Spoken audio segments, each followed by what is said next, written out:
Hello everybody, hope you're doing well today. We are back with another day of TYM replays. We're going to be doing some Test Your Mettle September. I'm going to pick out a couple of replays to do. We have quite a few to get through today, so we're not going to spend too much time outside of those. I will say though, the next Test Your Mettle, that will be up tonight. Sign up for that, we'll go live, and then people will be able to sign up over the weekend. Yeah, if you have ever signed up for TYM, then it'll be, you just change the September to the October. Find the link there. But for the moment, we're going to do some TYM September. Promo for the stream and get into it.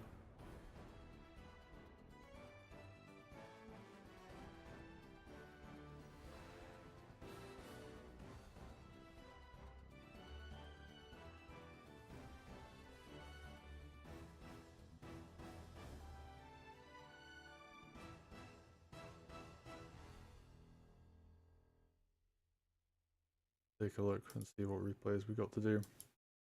We got some Fog of War. Disobeyed versus Lego Man. I think that's a good one to start with. This one finished up today as well, so we can catch like a pretty new one.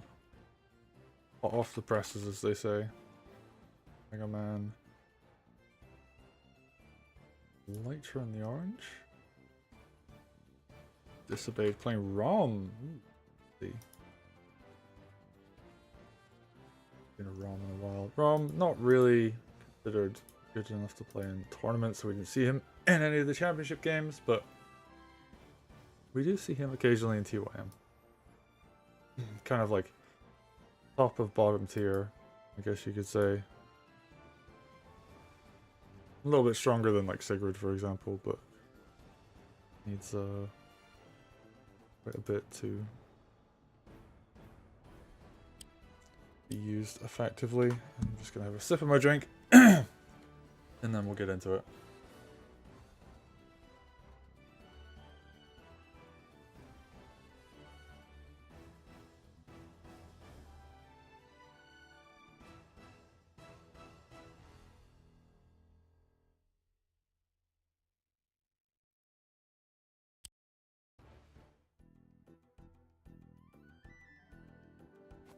Welcome in everybody. We got another game. Half Cake Island, once again. This is a Fog of War match. Coming to you from Test Your Mettle September. And I believe this is on the original version of the map. The mountain next to the barracks, as opposed to the slightly updated map that got changed mid-event. Allowing for a little bit more variety in opening, although I guess like maybe less variety and more you weren't allowed to like, do some cheese with dogs and stuff early on. Okay, we just see a whole bunch of swords here, getting ready to go up against the opponent's commander. X the forest just to make sure they're not going to see anything in there. Both players just kind of doing the capture phase right now. He going for the hideout. Doesn't go for the port, it looks like. Maybe they're going to go more forward and go for tower. Okay, Lego Man, they're just going to contest this. Sees that Rom is at full health, but ooh, nice crit setup, and we're actually going to see the first kill. Right, you're going to take down this sword. We see dogs coming out from Disobeyed now, and yeah, Lego Man's going to respond. Dogs extremely powerful in this matchup on this map. They're able to give you a lot of scouting information, especially on this version with the mountain where they can be built straight away. Oh, we're actually going to see Rom go for the village instead. Not going to try and bully any of these swords. Makes sense, you don't really want to have to deal with your opponent getting a lot of money. Those swords will go down eventually, a dog count will go up. Lego Man, ooh, they actually banked both forests. Are they only counting one? Oh, interesting. Oh, and they get surprised twice. Oh, that's so bad. Really not what you want to see. And are we going to see? Yep, dog goes down as well. So Lego Man actually doing a good job of getting a lot of unit kills. Builds the spear defensively. Makes sense.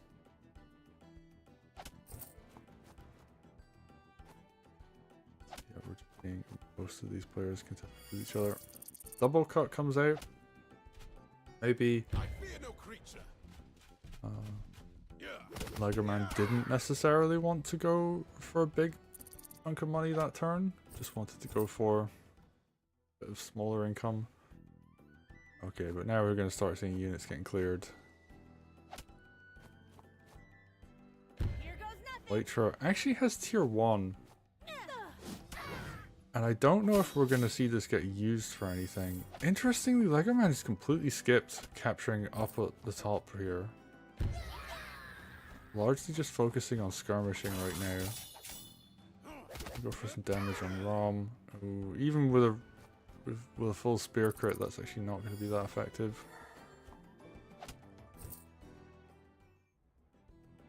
Okay, Knight comes out. So I think Legoman's doing a decent job taking this down. Oh, the sword lived on 1%. Oh, that's really unfortunate for Disobeyed.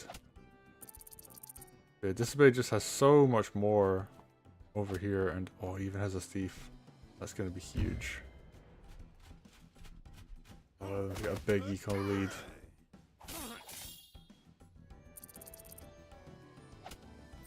Oh, the spears are just holding on. Oh no, that punish is huge. 300 gold down right there. Rifle comes out as well. Oh no. Okay, we are going to see a lot of this starting to go down though. Barrack's going to get pressured. Really nice there from Lytra. Yeah, Barrack should fall next turn. Absolutely no doubt about that. Legoman only just capturing a lot of this stuff up here. Alright, spear crit comes down. Maybe should have just healed that spear. Far more important to wall in these circumstances.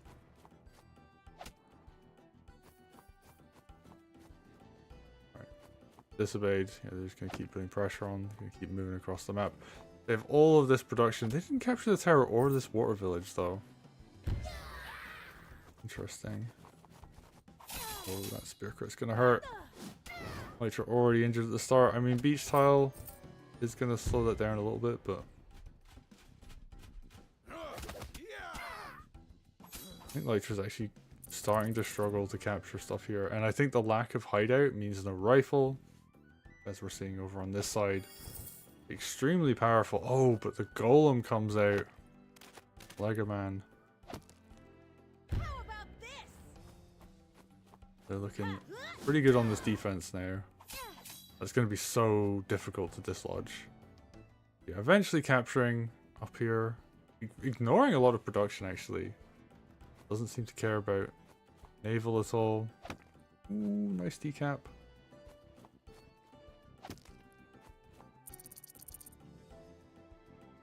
Oh yeah, Rom's just gonna bully this last spear out. Golem will continue to get kills. Rifle will eventually chip it down. And Steve gets into position as well. Okay, Lytra really just taking so much damage. I think she'll get tier 2 eventually. Oh wow, she's actually really close. Golem could kill something, and I think that might give her tier 2, especially with this capture here. Oh no! That's really unfortunate. That low health sword could have captured this village. Alright, Song Cyclone. This is going to do pretty big damage. Yeah, kills one spear. Deals with the other. Dog comes in to finish. And this hideout should start going down. Golem. I didn't see what that killed. I think it killed a dog. Oh, I do like that dog actually. Because it is going to be extremely difficult to dislodge. Alright, Knight's going to come in. Nicely done. And there. Thief gets the steal. So I like the dog. It could tank the rifle crit pretty effectively. Alright.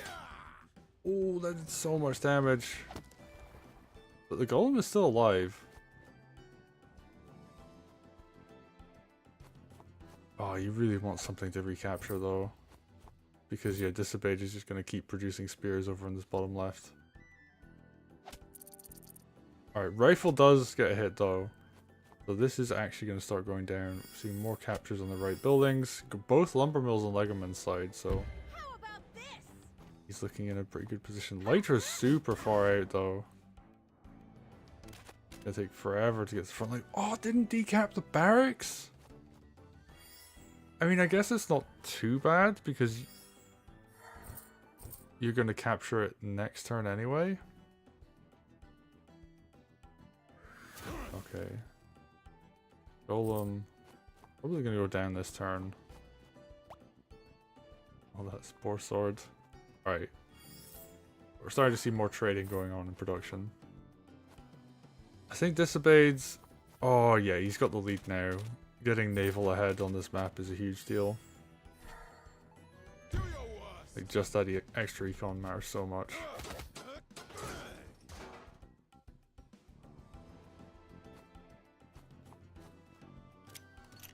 And now we're getting into kind of like the mid to late game stage of this game. Like, they finally cleared up each other's barracks. Now Legerman is going to be able to knock down some buildings. Actually going to be able to go for steel on this, which makes a lot of sense.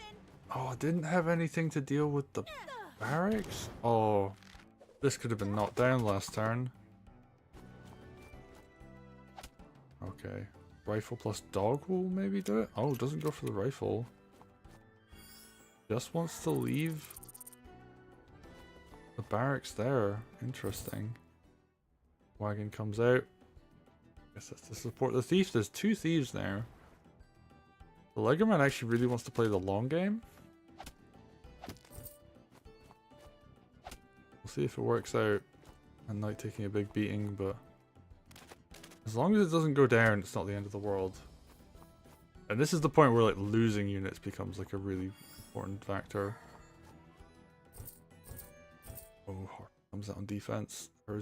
Oh, there is a mage actually, so not going to be the end of the world on that front. But Lytra is just so far out of the action now.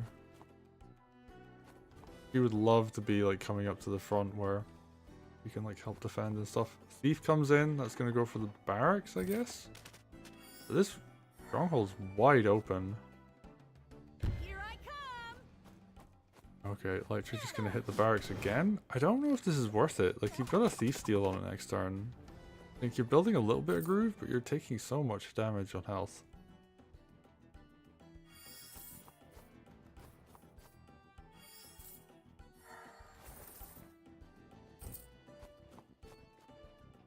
And yeah, another spear. And that's fine, as long as the spear is here, 2 units are getting tied up. And there's just so much pressure on the stronghold. No vision yet though, I think that's what this dog is going to be for. Ooh, good front switch there. Yeah, there's just so much pressure coming down on this left side. And this mage actually needs to go forward because there's a harpy coming. Oh, the mage stays though. Lytra. Ooh, I don't know about that. Doesn't heal off into anything. Right. Sword goes down. Knight's just gonna retreat. Not even gonna heal. Legerman behind on the economy now. These two, I guess villagers are kind of equal across center, but the 2 extra water villages is a big deal. And even seeing a turtle come out, actually going to be able to do some really nice beach harass. Not something you see too much of, but turtle really just wrecks units by the side.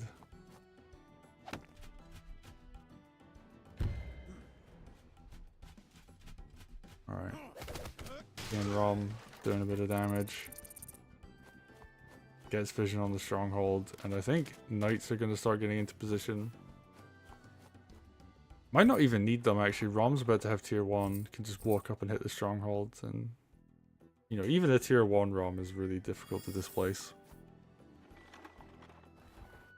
Thief goes into position. And yeah, something has to capture this barracks. This barracks took so much longer for Legerman to capture. And you know, we're seeing a lot of stuff come up to support here, but yeah, there's no spear. Spear eventually gets bought, but yeah, I don't know if that's enough. And oh, that's a very vulnerable looking Lytra. Rom might actually be able to walk down in here.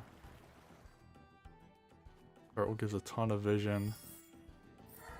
Oh, Disobeyed can't see that Lytra's right in front of him though.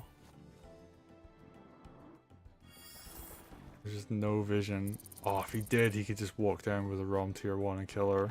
Like double knight plus commander does a lot. He still can't see her, he just walks straight past her. Alright, I think this might be the end of the game though. Tier 1 again, I think. Just gonna see Rom. Oh yeah. Do so much damage. And take very little in return. And you can't displace Rom at this point. He is far too strong. Lytra. Oh, maybe if she gets like a fancy... No, even if she gets a tier 2. Best tier 2 in the world. Like, this stronghold is dead. And Lego Man recognizes that and is like, oh, no. Too much pressure. Took far too long to capture this barracks in the bottom left. And took a long time to capture all the water villages as well, so Econ was behind for quite some time. Yeah, I mean, they were fairly close on kills, but there's some weird shenanigans to do with Lytra tier 2 and Rom, I believe, as far as kill death ratios go, but yeah, it was just not enough. Lego Man took too long to capture the barracks. Took too long to build, like, get these buildings active up here. Harpy's really strong on this map as well. The opponent doesn't get a mage early enough, like he can just cause so much havoc. And then yeah, Stronghold's very vulnerable, so. GG, Disobeyed gotta take it.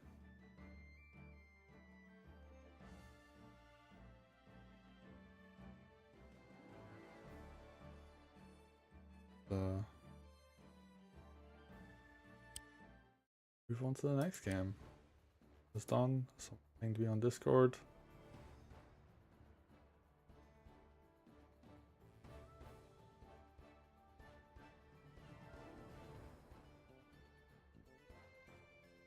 Later. What am I gonna do? I'm gonna do some more replays. Yeah, interesting game. We got our fog game done for this week as well. Just to note, I will be away this weekend, so I'm going to try and speed through a bunch of replays just now. And then,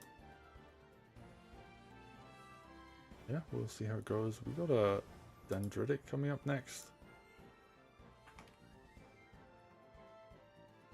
Between Psychoia and Stefan. Winner in for that game. Not a big deal. Stefan, in this case, going to be playing Tenri. Interesting.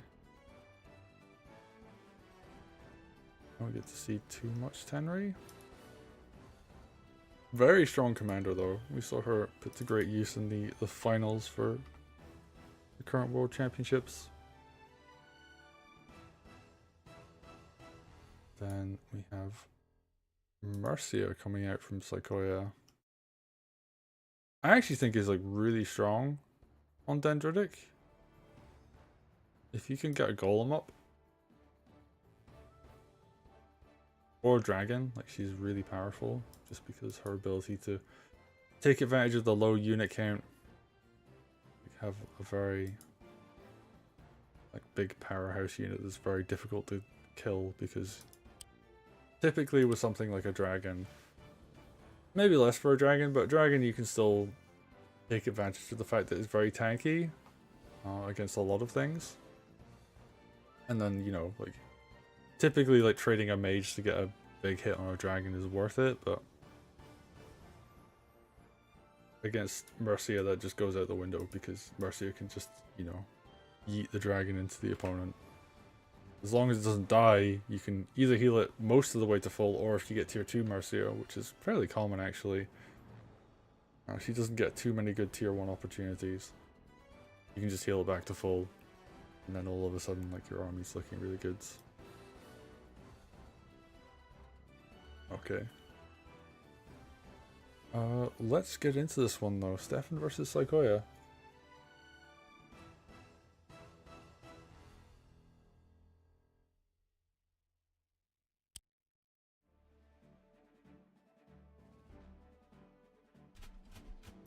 Alright, welcome in everybody. We got Mercia being played by Psychoia versus Stefan playing Tenri.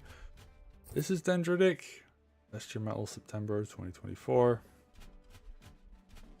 And we've seen a lot come out of this map, and we're actually seeing Stefan go for my preferred opening on this map as well, where you go Riverboat first. You skip a barracks build.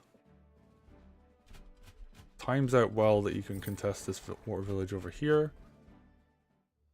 And I'm interested to see, you know, is Stefan going to put this knowledge to work? I actually played Stefan, I think maybe even before this match happened, so maybe they're borrowing a page out of my book. But alright, here's the important thing. Psychoia goes Harpy, which is a very strong counter to this opening, where especially if you dedicate to 3 units, you can of course, you know, get all of this econ in the center because you have this extra riverboat down here, but this Harpy will drive everything down here away.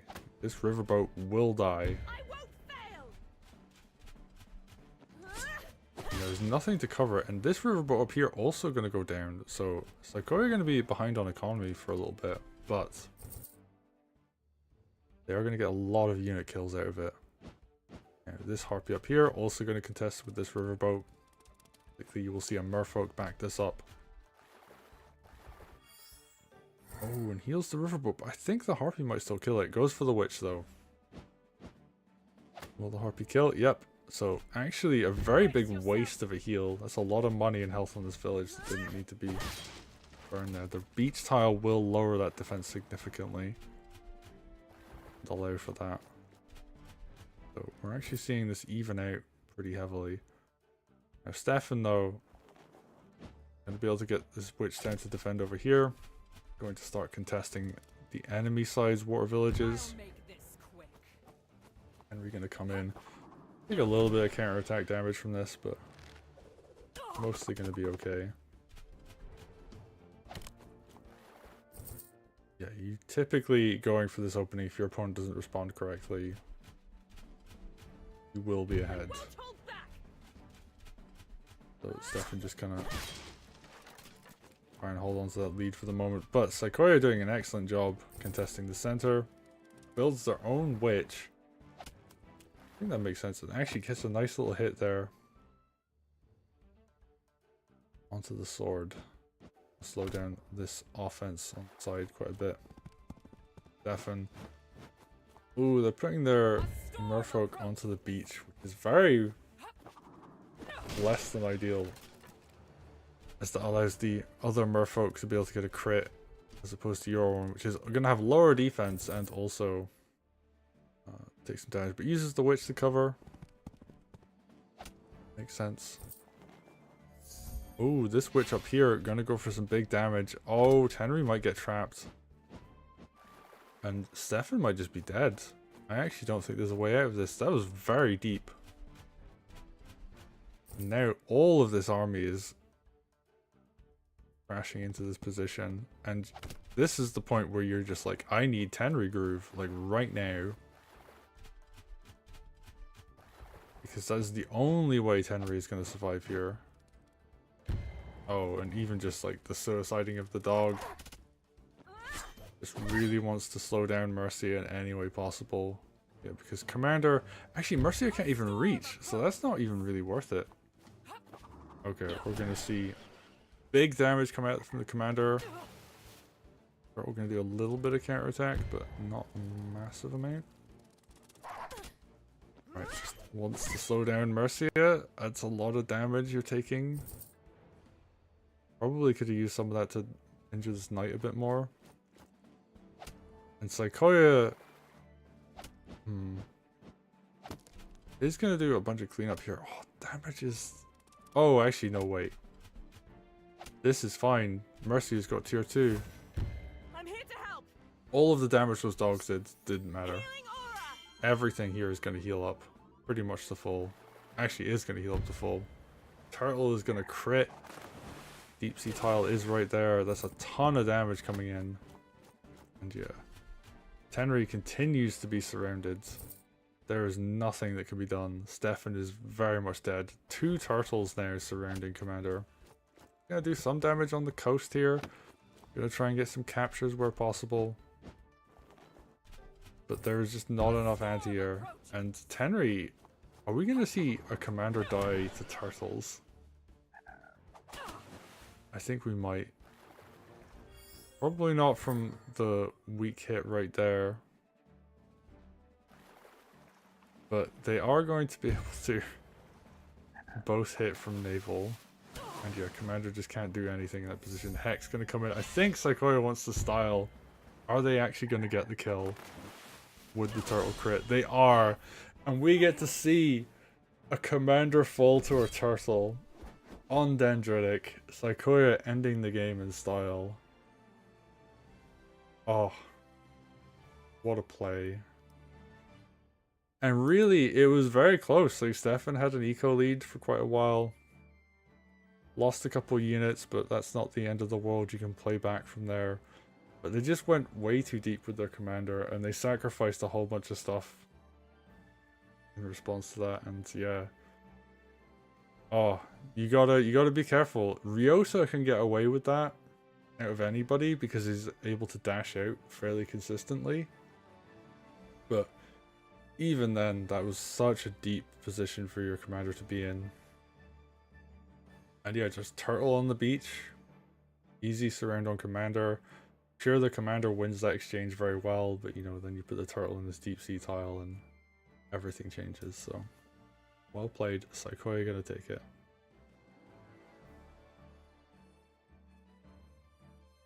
Oh, what a game. You do not get to see that interaction that often. On Discord. I can't see if this person is in the server I'm in.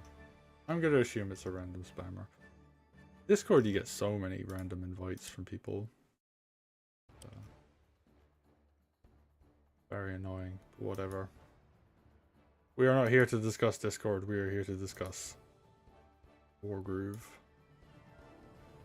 And I just need to do, let me do the math real quick. 7, I need 8 replays today. So we're down 2. I'll do some more.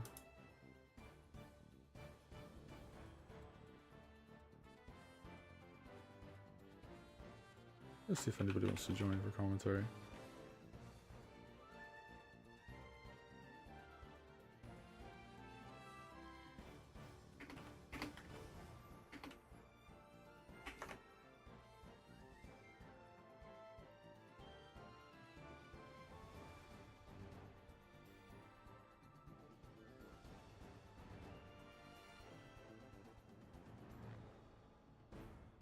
Up on voice. See who's around.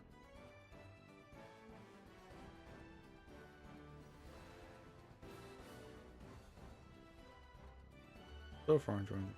Oh, we got Psychoia. Okay, that works out. We just commentate Psychoia's game.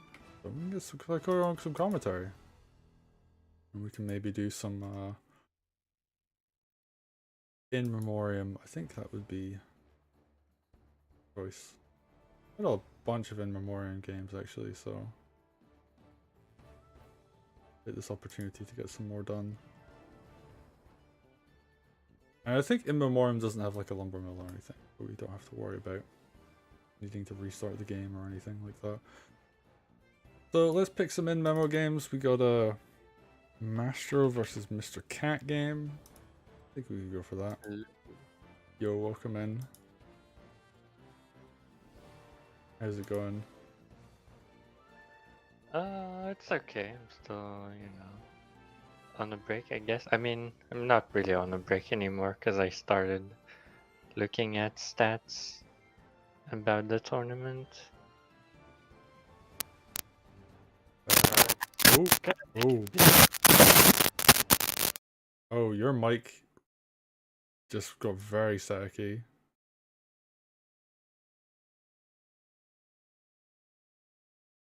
Okay. Apologies to everybody on the stream. I did try and mute it as quickly as I could.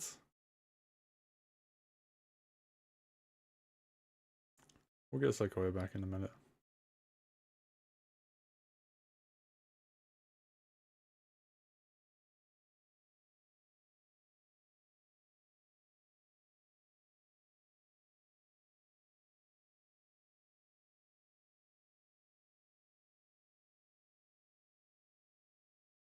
Until then, let's see.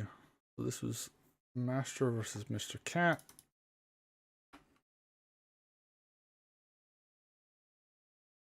Big Parrot gonna be playing Henry. Alright, so we're gonna see more Henry.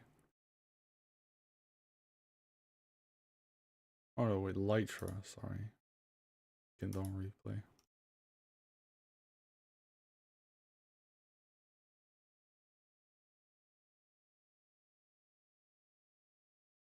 Alright. Should be updated, yeah. I'm looking forward to this. Caesar's quite fun to watch. And In Memoriam, definitely a popular map amongst the several people in the community, so we'll see how well that does. Yeah, we're just gonna wait on Sequoia. Said they would be back in a minute, so we'll give them an opportunity to come back. Let me turn the game back, volume back on.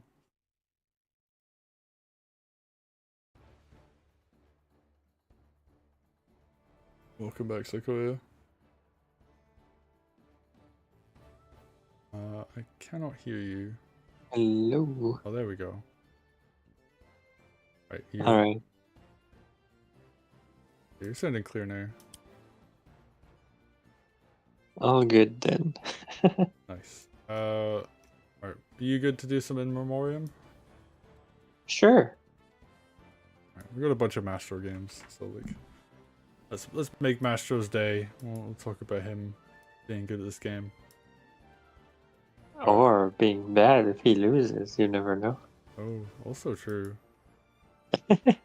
Alright, I said earlier we've got to do 6 more replays before the end of the stream, and then we'll be covered until I get back.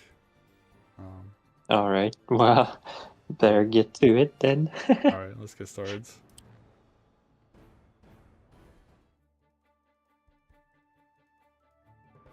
Alright everybody, we got Mastro playing Caesar in the teal versus Mr. Cat playing Lytra in the purple.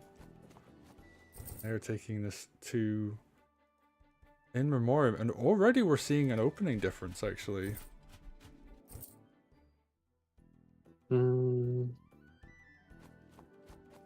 Oh yeah, that's not the usual commander pathing by Elytra. And it's probably not gonna work out very well because it's just the side village is gonna be yoinked by a sword, and Elytra's not gonna be able to do anything about it. Yeah, we see the heal coming in, but that is not enough to decap a village, and an air trooper is coming up too, so yeah, Elytra is really gonna get overwhelmed by infantry here. yeah, and you can see why you do the capture path that Mastro is doing, just because Commander gets a nice big heal. That side village, although actually Mr. Cat is contesting that quite successfully on the right hand side for the moment. Yep, but it is contesting against a full HP commander, and usually we send knight to support on that side as well, so there we go. Not gonna be any knight, I guess. Maybe the early knight is like falling off with the presence of trooper openings, but I'm not sure about that. Trooper does seem very good in this particular circumstance. I think it's just the very heavy terrain near production that helps so much. Yeah, I'm not so sure about that. Personally, I still don't like trooper openings on this map. It doesn't actually capture you more villages, so it's just an extra unit that you get early. But you know, you may think, oh, having an extra early unit is good, right? But the thing you have to not forget is that that extra unit is an air trooper, so the quality isn't quite there, you know? Yeah, that's true. I mean, I guess like the air trooper has that awkward thing where it's like if it was a much better unit, people would always build air troopers. So it's like Yeah, has to fall into this like weird niche where it's like it's kind of useful sometimes. and I mean the air troopers are like doing a little bit, I guess. I just wouldn't give up like the early night idea on this map for early air trooper. But we'll see. So far, it looks like Master has been securing villages more cleanly, and Here I come. you know, Mr. Cat has fallen behind so far. But they didn't get any like big buys yet, so we're not seeing a big impact so far. Mr. Cat was even saving this turn. Is still gonna save this turn actually. Yeah, I guess like maybe want to get a dragon out or a golem.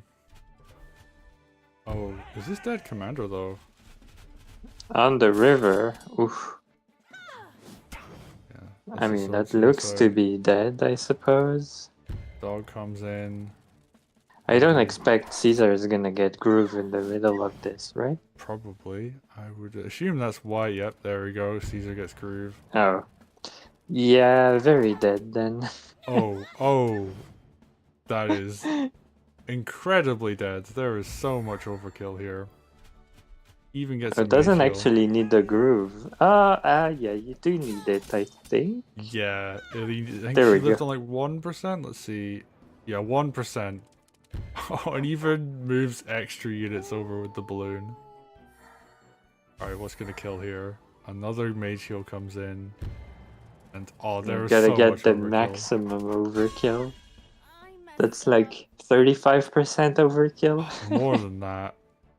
You gotta take into the fact that she's taking like 20% more damage off of every interaction. So like dog crit is Oh 30, yeah, I'm only talking about 36. the last hit.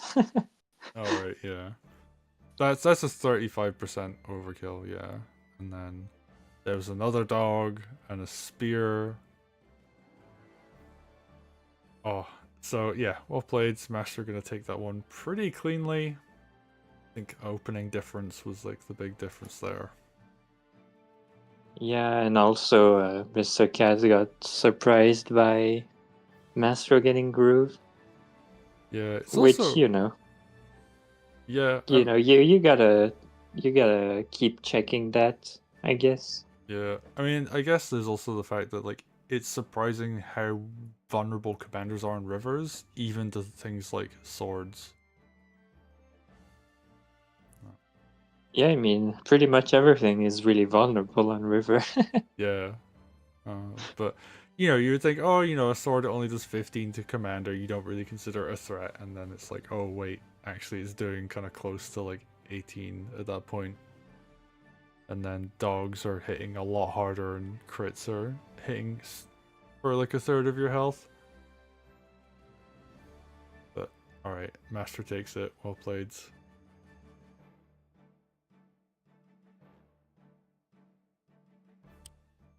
See what we've got next. I am getting messages from people.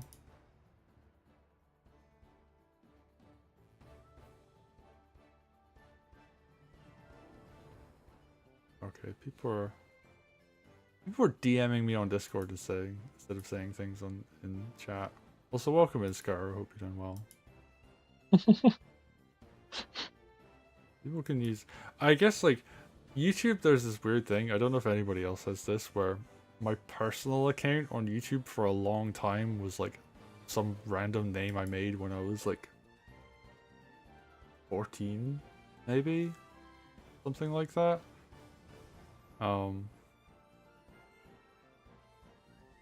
I don't know, maybe. So it's just like I don't really now I use my Barrett account primarily, but I guess it's just like there's that awkward phase where like you're like waiting for people to like kind of log into an account where they feel like they can just chat. But all right, we've got some more games. We've got In Memo. Yeah. I think we just keep going through the Master games for now. Okay. But yeah, there is like you definitely go through a phase where you have to like think about like, do I want this to be my personal email or my work email? Yeah, yeah, and it's the same with like YouTube as well. It's just like I for a very long time didn't use like my like work or my YouTube account that I post stuff on and that like matches up with my actual identity. That was not the same as the one that I was using to you know, post online and stuff and like actually like watch videos from. I had a funny moment where I was like responding to a video a guy made where I was like, oh, I've been a fan of you for a decade, but I'd only followed him like a couple of weeks ago on that account because like I'd just been using my old one up until that point. So hard to say. Yeah, we're gonna see some Emmerich on Memo. Well, apparently there's some issues though with typing to YouTube. I don't know if that's like a one person thing or if like other people are having that issue. Huh, I'll look into it. Maybe there's like some setting we have on the channel where people can't necessarily get the opportunity to talk. Alright. Master versus Disobeyed in this case. So we've got an Emmerich coming up. Hope you're excited. Yeah, and I mean, Emmerich plays very differently in Wargroove 1 compared to Wargroove 2 because one of his main strengths in Wargroove 1 was how fast he could cycle the groove, so he could, you know... Generally, you were like using groove, you try to get at least one kill, and then you only need one more hit to get groove. So you could basically threaten to have groove up anytime. In Wargroove 2, it's more about the entire game setting up for this one crystal, and you really have to make it count. Yeah. And then I guess like tier 1 after that point is like used to just kind of like push an advantage you get off to tier 2, at least from what I've seen. Or you just save for another tier 2. But anyway, let's see how Disobeyed plays it.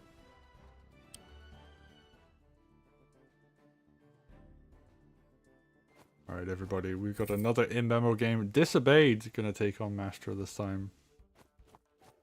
And Henry coming out from Master, interestingly. I think I don't know how you feel, but I actually like Emmerich on this map. I think there's opportunities for indirects here. Yep. I mean, always liked Emmerich on this map.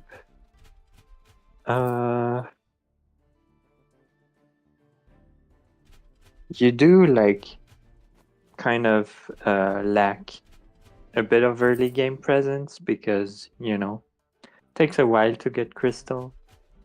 But we'll see how it goes. There's also a danger where in some games where they're like the late game commanders usually want less fighting because that way they can build up more army before grooves have a big impact. But there is also a case where if there is like no fighting at all, then they don't actually get their grooves. And then like the big units come out and whoever gets the first big engagement basically gets groove because they kill stuff initially. But we'll see how this goes.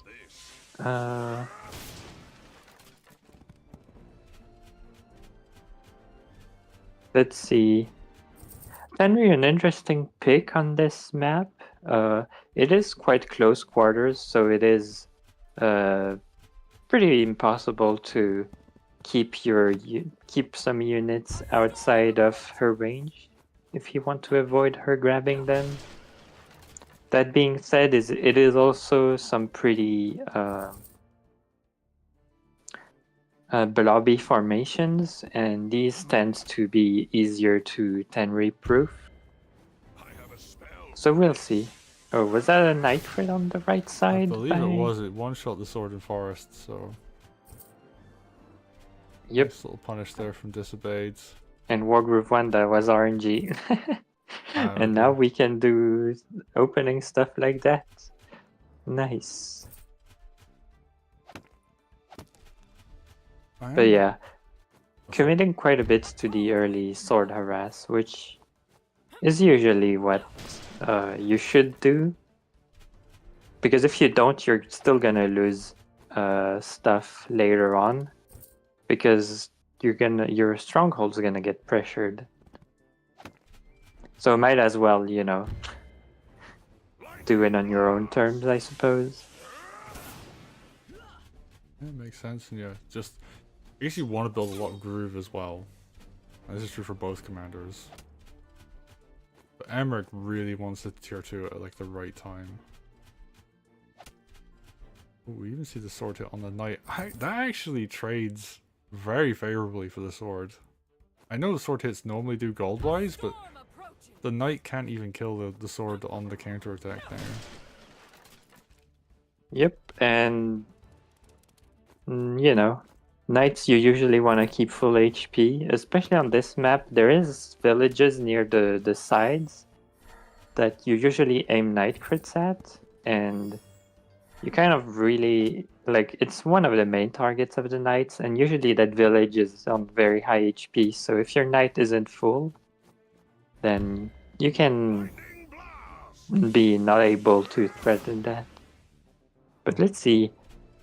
Sacrificing a swords for that, actually. Yeah, that seems very... I don't know how I feel about that. And yeah, that spear is... You can't really tell, but it is on a mountain. So the sword crit into that spear is barely going to do anything. I like the use of the low health sword taking the gate. Oh, master back. Gotta squeeze as much as you can out of that sword. Oh, and now there's Tenri, Groove, Dragon, and Knight aiming at the stronghold. They're all aiming at the same side, so it's not actually that scary if you consider one turn lethals. But is there any anti-air on that side, actually? There is a mage over here. I guess there's a tower, so which will probably come out? No, second mage does. Well, you're saying there's one anti-air on that side? And now there's two mages. Well, I would argue that's not quite on that side, to be honest. Doesn't Dragon just get a free unit here? Oh, you might be right, actually. I think Archer will crit anything the dragon goes for. But is Tenri just going to try and barrel through? Everybody says yes. And I think Archer, doesn't die. Does take a big hit though. Does a mage reach that dragon? No. Yeah, so the dragon is, perfectly fine there. Might eat an archer crit, but archer is low HP, so whatever, I guess. Nice. Here. Yeah, air trooper getting some value. Not sure. I guess you're gonna have the archer heal this turn, so that next turn get benefit from the range. No, goes for the crit. Wow, I would think you would step into the crystal's range. Yeah, I guess But if you're not healing it, then it doesn't really matter because it's not much damage anyways. Yeah, But the right side economy is becoming all Mastro now, so this is Disobeyed has to make this fight count really hard, and yeah, Mastro is doing the safe play. yeah. Disengaging, and sitting on the economy he just got. And that is not where you want your crystal to be. Like, you want it to be far more aggressively positioned. There is not much that can come in as far as like reinforcements, so like Treb does not Yeah. exist on the left. Like Treb I Ballista mean- doesn't exist really on this map, and then Oh, there we go, the knight on the side. oh, that's so much economy. Could lose a sword for that, but Oh, look at oh, is oh. Master trying to get tier 2? Yeah, he has tier 2. What's he gonna grab? Perhaps the Oh, archer. the archer. You just healed that. Oh, not doing nothing with the shockwave. So maybe, you know, could have done a bit more with the tier 2, but looks like just gonna settle for a clean archer kill, I guess. Yeah, and I guess like Dissipate's doing some character attacks. You get 600 gold this turn though. You could be as efficient as you like, but if you have no money per turn, then that's an awful position to be in. Having to use like multiple units to kill single spears as well, that's gonna feel really bad. Well, Emmerich is like Emmerich is the commander who like can make better use of lower cost units, so there's that. But you know, he still doesn't like being behind, but you know. Yeah, and like, if you're having to fight outside of your crystal range, like suddenly that, oh, my units are way more cost effective, doesn't really matter anymore because they're moving into positions where they aren't cost effective, and then they just get picked off by like this giant blob of spears. Yeah, and I think it does feel like Master outmaneuvered the Disobeyed this game. Yeah, I mean this is going to be kind of nice because the spears aren't going to take as much counterattack damage, but even Yeah, then, kind of weird seeing that +4 defense, but with the plain style visuals. yeah. I guess that's Emmerich's thing though. Alright. Yeah. Can he do anything to this spear formation? He can kind of chip away at it. I mean, Disobeyed didn't really didn't manage to gain some ground before the spear balloon arrived on the right side, and the spear balloon with at the same time as Tenri attacking the stronghold happening meant that Emmerich had to go back to defend, and you know, it is the correct play in the moment, but long term it means that Master can outmaneuver and win by economy. And I feel like that tier 2 groove from Tenru is just a big flex. Like, oh, I have Yeah, this groove, it wasn't like unit. necessary, but yeah, Mastro was in an already good position at that point, so might as well. I guess like the archer is like the one thing that is like, I guess, like a power unit for Emmerich at that point. You know, it's got that +5, well, it's got that +2 range, so it's got 5 range overall, and you know, archer crits do really hurt. Like, they're very capable of like heavily damaging knights and like other units, but so I guess if you're gonna pick up one unit, it might as well be the archer. But yeah, like when you've got your opponent down to 600 eco and you're building golems I on mean, the side of the map, like, it was also the most expensive unit, right? it was literally the most expensive unit on that side of the map. Like, balloon is like kind of close, but yeah, Disobey didn't even have a knight in that case, so. But yeah, it does feel like all of this is the consequence of Mastro outplaying Disobeyed early game. Yeah, and that makes sense. Mastro is a huge fan of this map. Is the person that ported it to Wargroove 2. So I think, yeah, we're probably going to see a bunch more memo from Master in the future. Anyway, so going to the next game. Alright, that's 4 down, 4 more to go. Not to say that I'm feeling like this is a slog or anything, but you know, when you have to do a certain amount, like, it does feel a bit more taxing.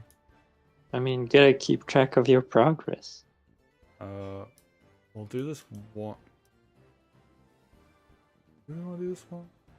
Oh wait, Master's playing Ryota? Okay, we gotta watch this. Having seen Master play like 20 games of Zawan recently, I'm actually enjoying like watching him play other commanders, and it's like watching you play. Like you play all the different commanders and it's really fun. And now I get to see Master do it. But you know, it's less impressive because it's just TYM. It's not the real tournament, right? Right? Yeah, exactly. Alright. Rasposo, who always plays in blue actually. I hadn't really cottoned onto until just now. Alright. Twins versus Ryota. This is actually a fairly even matchup, I would say. But, I mean, we don't know that much about mid-tier interactions yet, I feel like, so... It really depends how the game plays out, I feel. Like, Ryota does have the tier 1 advantage, but making use of the tier 1 is sometimes difficult. The twins do get their tier 1 before Ryota's tier 2. So there is that timing, but it's only a 25 points difference. So it's not really a big timing at all. And then after that, I guess Ryota wants to use tier 2 before Twins tier 2 comes online, which is also not that big of a timing. It's only 50. So I don't feel like timings are going to be a very important aspect of this game.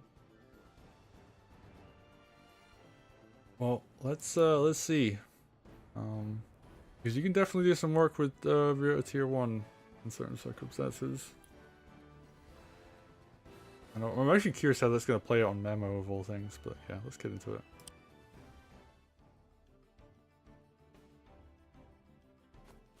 Alright everybody, we got another in memoriam game. Rasposo versus Master. Master playing Ryota. Actually, this might even be the first time I've seen Master play Ryota. Typically doesn't play kind of mid tiers and lower, or at least he hasn't recently. I mean, TYM is very different, and you know everybody's been busy with championship games for the past couple months, so you know this is a Mastro's chance to blow off a bit of steam, try something a bit different. Yeah, I mean Mastro.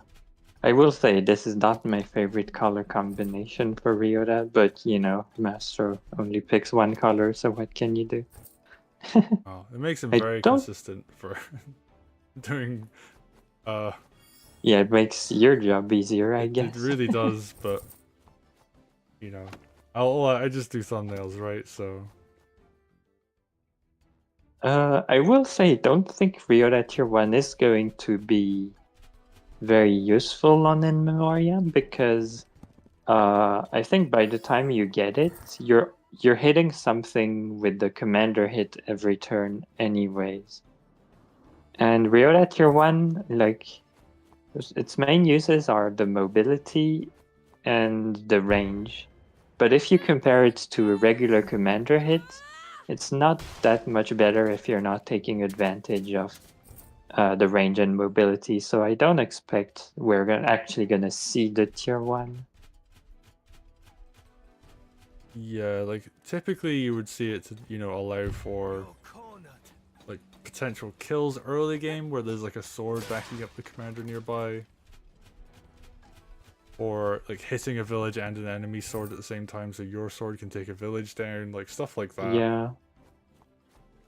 Probably the thing to look out the most for is like grooving to reach the next village and then setting up a sword crit at the same time, I guess. Yeah, or putting your commander somewhere dangerous and then, using it as an escape tool. It looks like Rasposo is gonna play very scared this early game, scared of Ryota and the Knight, which is usually not a good recipe for your stronghold. And yeah, we already see the dragon coming out, so expect that in 2 turns there's going to be some pretty heavy pressure over there. Yeah, Stronghold's looking very vulnerable right now. Knight comes out defensively. How do you feel about that? This'll be loud. I mean, it's an option. If you're not gonna fight early, then you have to invest like more than Balloon Spear into defense, I guess. And Knight is certainly an option. You also have to do it, early enough that it actually has the time to reach in front of your stronghold before it dies. Because this is in Memoriam, so everything takes a while.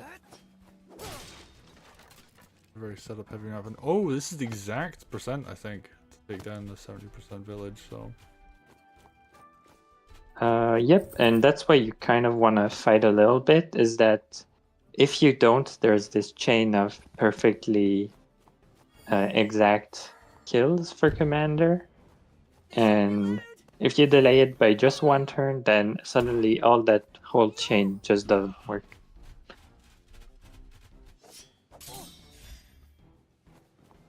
I suppose they're putting a But little bit let's of pressure see. on the right hand side. Twins they got tier 1 and are very far away from tier 2, I would say, so. Not that far away. The difference between tier 1 and tier 2 for Twins is not that much. It's only like 75 points. So yeah, that comes very quickly. Okay. Oh, Ooh, tier 2 here?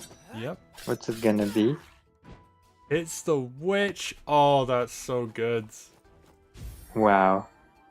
Actually, I think the witch can't reach the dragon now, and it could before. Wow, Yeah. That's an And amazing setup. now going like after you groove, you just attack the other side to build up the next one, and tier 1 will come back very fast. I mean, Yeah, I think even hitting the Stronghold's just gate. dead. Yeah, I mean, you can't really kill the dragon. Can you kill Ryota, maybe? There is the knight there. There's a knight, but You can... the swords You don't can... reach. Yeah, you can certainly damage it. Yeah, but there's a mage heal. I think he actually just wins off of that. I mean, the stronghold is looking kind of dead, and the twins are really too far away to have any impact about The that. witch just stays stationary. Alright, so the sword actually does reach. Oh, is it just 1 movement it takes? Yeah, it's only -1. Oh, okay. I thought it was 2, but... Because how much Yeah, ammo? -2 would be like horrible for the low move units, like spears. Spears just stay where they are. I do find it funny that the witch just stays stationary. I guess it's worried that the mage would go up and hit it. Maybe the stronghold lives actually. Although, oh, you could Ryota dash it. Tier 1 is not far away. Yeah, tier 1 doesn't deal that much damage though. I don't think there's enough damage actually. Okay, well he's gonna tier 1 regardless, or maybe he just runs. Alright, he's just gonna walk back. Yeah, heal. Very good And, pressure though. Yeah, I mean, that's a lot of pressure, and you have groove back up already, so you that's like probably the main strength of Ryota is you just use groove, next turn you already have it. Yeah. And he's probably not going to be that far away from another tier 2. Alright, which is going to YOLO itself in, actually. I guess he wants to just do a bunch of damage. I mean, he's going to get a lot of damage in turn, actually. Well, the witch is not gonna die here. Oh, yeah, he killed the mage. Oh, wow. And the hex is useful for allowing the spears to kill the mage from one side. Okay. I mean, it's such a brawl, although the twins are just walking across the map now with tier 2. Yeah, the twins are like, we are inevitable. Yeah, you got like the scene from Jaws playing, right? Like, da da da da da da. I mean, I'm not doing it right, but whatever. Here we see tier 2 Here we coming. go, tier 2. How aggressive is it gonna be? Oh, Not that aggressive, but allows for the dragon. Oh yeah, because it healed the witch too. Oh, that was so cool. Oh, it needed both the heal and the damage to kill, and it got both. Nice. Oh, I think he walked the sword to the right of the twins just so there's something else protecting, but I mean, I guess they're fine either way.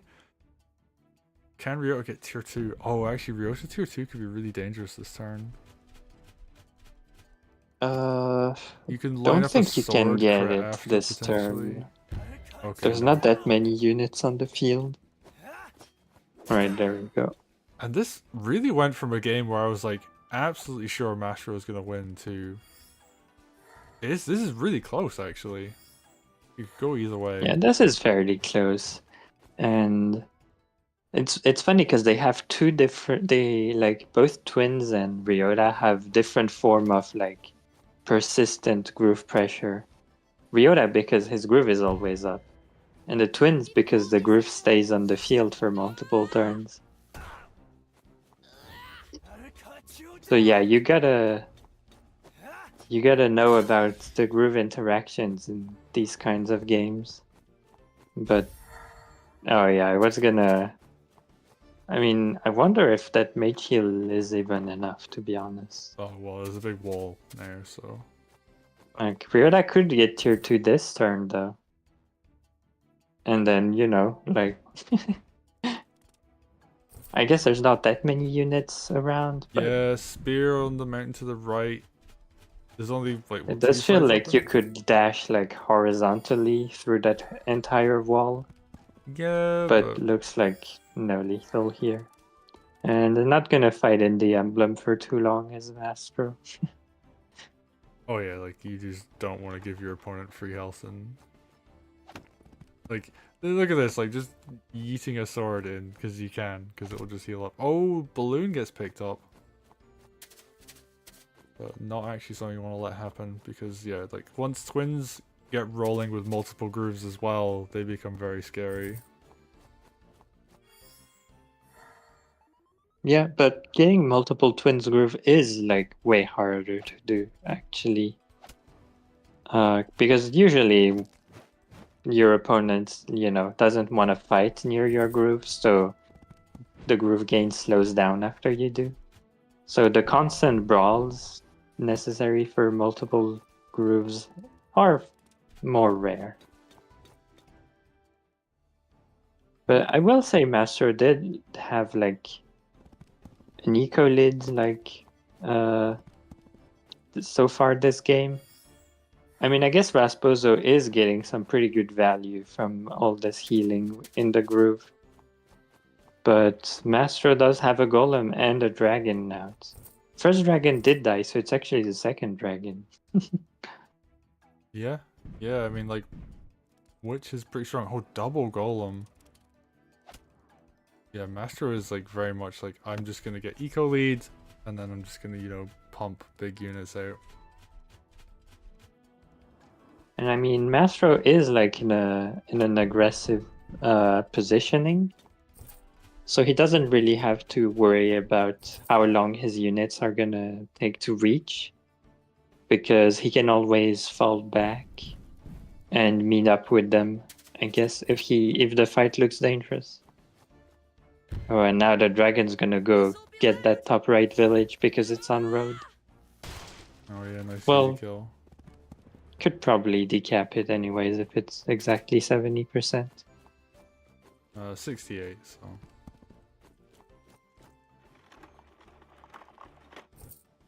Alright.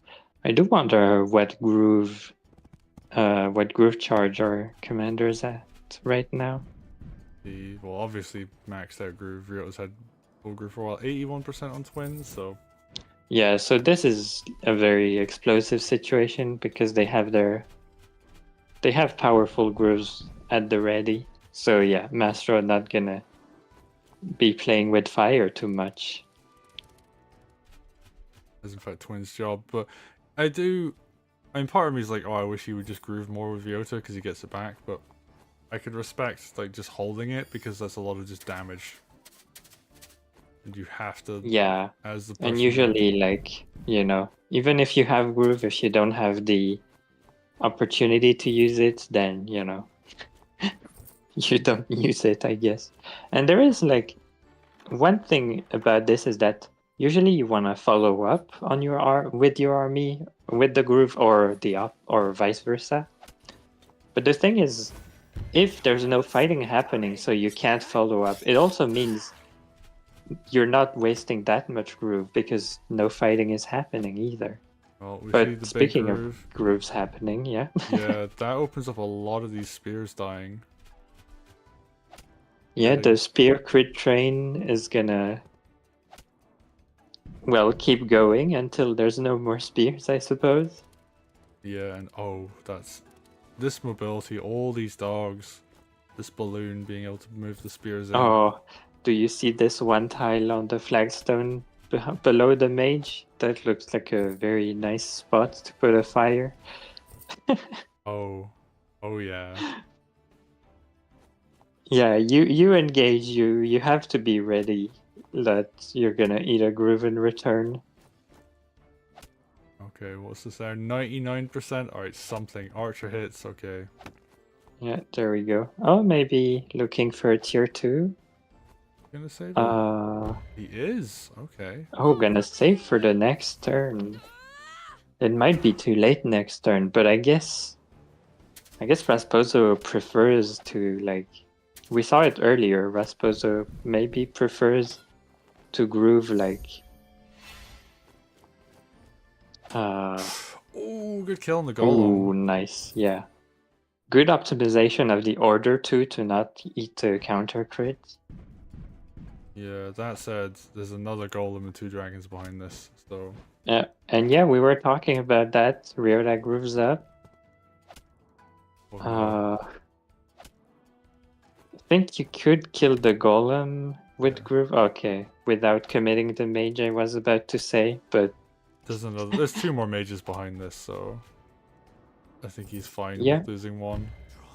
Looks like Mastro plays Ryota more around the tier 2, I suppose. Which, we're not, like, there's no definitive correct way of playing Ryota yet. Yeah, I mean, he has tier 2. He's got 196, so... Oh, wait, 199. Oh! Alright. 1% off. And yeah, Rasposo has nothing left to fight with. Well, has the tier 2 groove. Oh, that's gonna probably land on this mountain? Yep, this is a lot of Ooh, damage. that's, yeah, Witch Hex gonna come out too, I suppose? Probably- Or oh, no, probably gonna... Oh, Oh, never no. mind, kills the dragon with a mage. Okay. I mean, he's not out of it yet. Oh, kills the Oh, other kills dragon. the other... Wow. Mastro has lost 3 dragons this game, actually. That's very brutal. I mean, it's been a long game, 18 turns, and this like looked like it was gonna end with that first Riot groove, but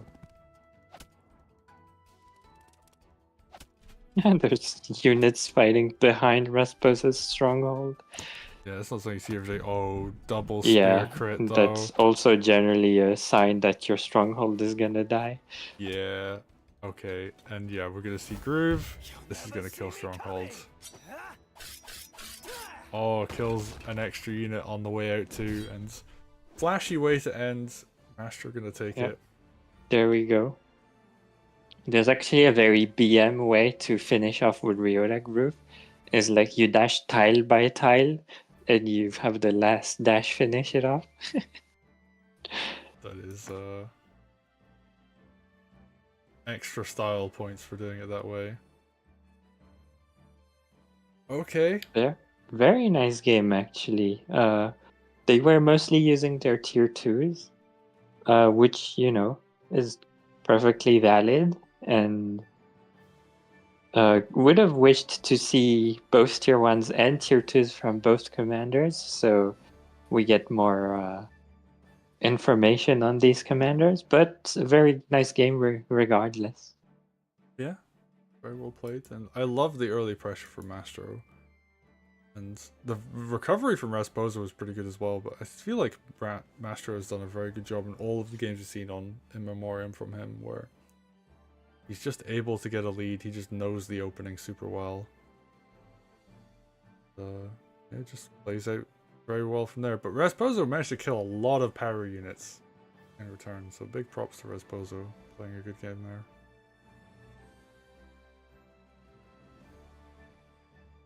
Alright, 3 more to go. Let's see. Disobeyed mentioned there was a game that he said we should commentate. I don't know if we'll do the fog one because I'm feeling a bit tired, but Sedgehan. Alright, so we'll do one more memo game, I think, and then we'll do some like Jungle Season or Dendritic or something. Apparently Sedgehan versus Disobeyed is a good match, so we'll do that one.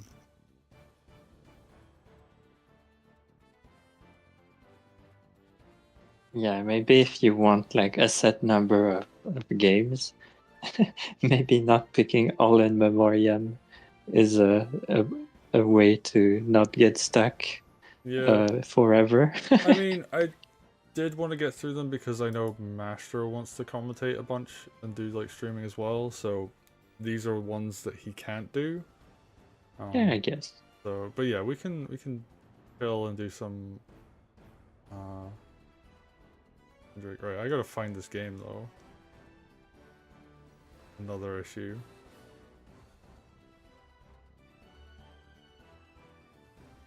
Master played so much in Memoriam.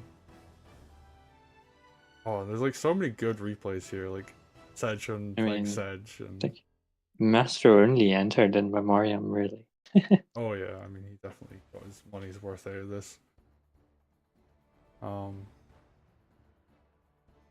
There's so many good in-memo games. I think I'm gonna leave like a lot of these to Master though, because he really loves the map and knows it well.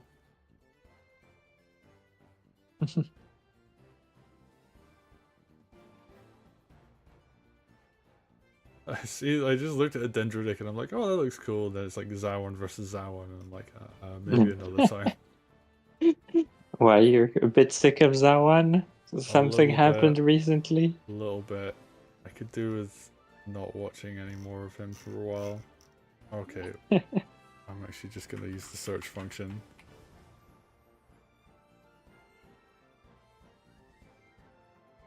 Here we go. Oh, this one has Zawon on it. Okay. Alright, I'll watch like one more Zawon game. I guess I'll make it happen. Also, hello Marco, hope you're doing well today. I did see you in chat. Didn't got a chance to respond yet. We're gonna see. I guess Zawon is the new Vesper. I guess so. I mean, he's like kind of good enough that you can play around him, but he is also. I mean, we're gonna talk about it on the podcast at some point, but I think we will do another tier list, and I think Zawon's gonna be like right up there. Yeah, we're gonna argue about Caesar so much. I can already hear it coming. Oh. I mean, Caesar is good. And I think people sleep a bit on Caesar tier 1. Well, I'm gonna say Caesar's not actually that good, though. Ooh. That is a spicy take. I mean, if you look at the tournament results, like Caesar had like one map where he really shined on. And it was because of Sneaky's lethal, but aside from that, it's like every time Caesar was picked, he either like won before Groove or got completely destroyed by an early game commander. Yeah, that is true. We definitely... Actually, yeah, considering how he wasn't banned, like, basically ever. Like, he just wasn't getting played. Yeah, I'm looking at the data, and I'm still going through like early rounds, and people were banning Caesar a lot more in the early rounds, but I think eventually like the meta shifted away from Caesar, and you know, people just stopped. His presence really vanishes completely near the end. That's kind of funny. He's gonna... Huh. Because, I mean, there's gonna be like a discussion about like what banning system is going to be used in the future. I mean, I think even if you add a fourth ban, you just take out like the top 4, right? Yeah, you just take out that one. Yeah, Zawin, Wolfard, Pistol, and Vesper.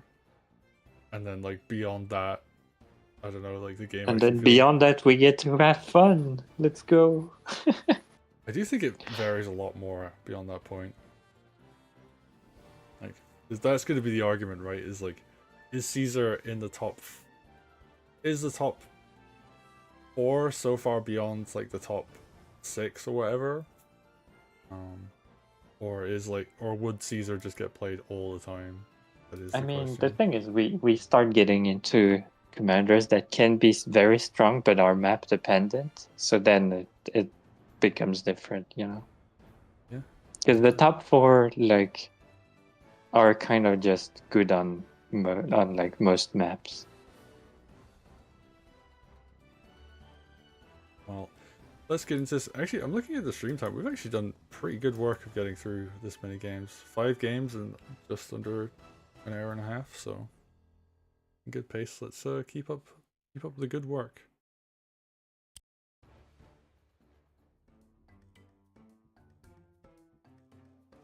Alright, we've got Lord Sir Sedgehun the First. Having a lot of fun with the names this time around. Yeah, Versus... not playing Sedge as usual. I see. I see. He did play Sedge against Master apparently on this map. We haven't gotten to that replay yet, but we will at some point. But he's going up against Disobeyed, aka Wayward. They're going to be playing Valder in the Black. Yeah, there's a few players who are like, okay, it's time to get the Valder data. Yeah. See if we can actually make this new Valder works. I mean, I do feel like we're going to see a shift of either like a balance patch coming in, or the community just bans more of the top tiers. And then we're going to see like that kind of mid-tier meta evolve. And then I think Valder is definitely going to be part of that. Like, he's not the commander he was at all anymore. Which, honestly, I think is a good thing, because he was so dominant when he was at his strongest. Yeah. I will say I do believe he is rather weak in its current form. And oh, not getting a full heal on Valder. Ooh. Yeah, not enough money to heal. Yeah, goes for the I wonder Harpy, why. I think it was. Yeah. Oh, I guess it's because Sedgehun, if you look at the top left, sent the second sword after the corner village instead of the third, which means that here he can't capture both villages this turn in front of Valder. So that's why Disobeyed can get away with doing that, I suppose. Although it is interesting that, you know, you build a Harpy in face of a very far forwards mage. But, I mean, the Harpy is going to then force a second mage to be built. And that's going to have to... Actually, that puts a lot of pressure early. Yeah, I mean, I like early Harpy on this map. Generally, it's kind of hard to justify it. The money, I guess, because you want so many other builds. But we'll see. For now, it's just going to terrorize the center. And probably going to see And what, like a witch come out at this point. Well, you already have some balloons, so maybe mage is still fine. Maybe. But there is... wow. So much money on Sedge's side of the map. 1800 Maybe gold. golem mage, maybe? Probably makes sense. Witch comes out? Okay. There isn't really a threat of a mage right now, so... Only one has just been built, so that witch is going to be very strong. Yep. Although, did you know, like, Harpies actually beat witches? No. Yeah. Harpies beat witches because the witch doesn't have to respect it once there's a mage behind. Yeah, you actually... like the way the trading works out, yeah. Like if you trade a witch into a harpy, you're losing if you lose the witch straight after.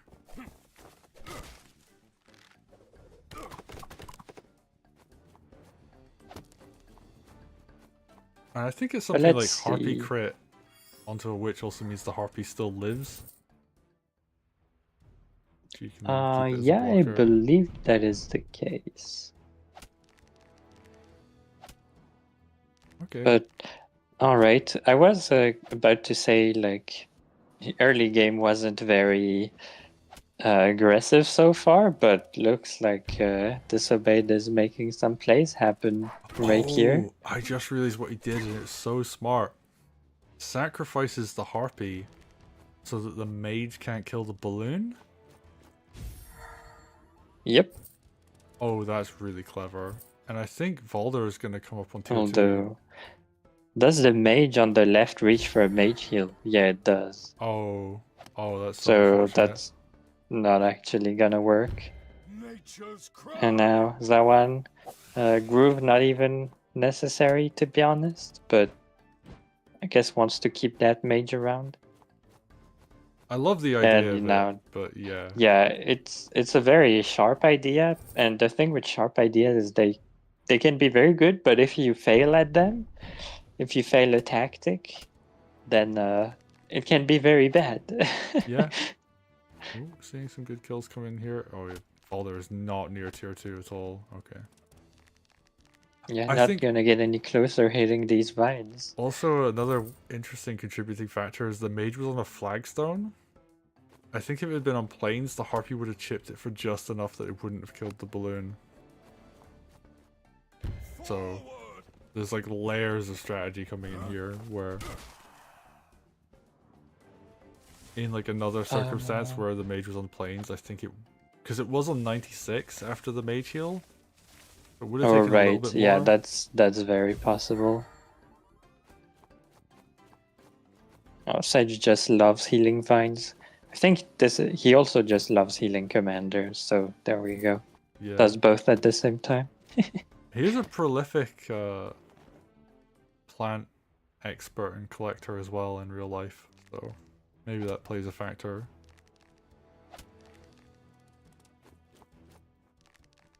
I thought you were gonna say something about like using a lot of mage heals, but No. Like, I mean, I was just gonna be like, oh, you know, he likes healing his vines because, you know, he's a big, he likes his plants, right? So, yeah, I mean, makes sense.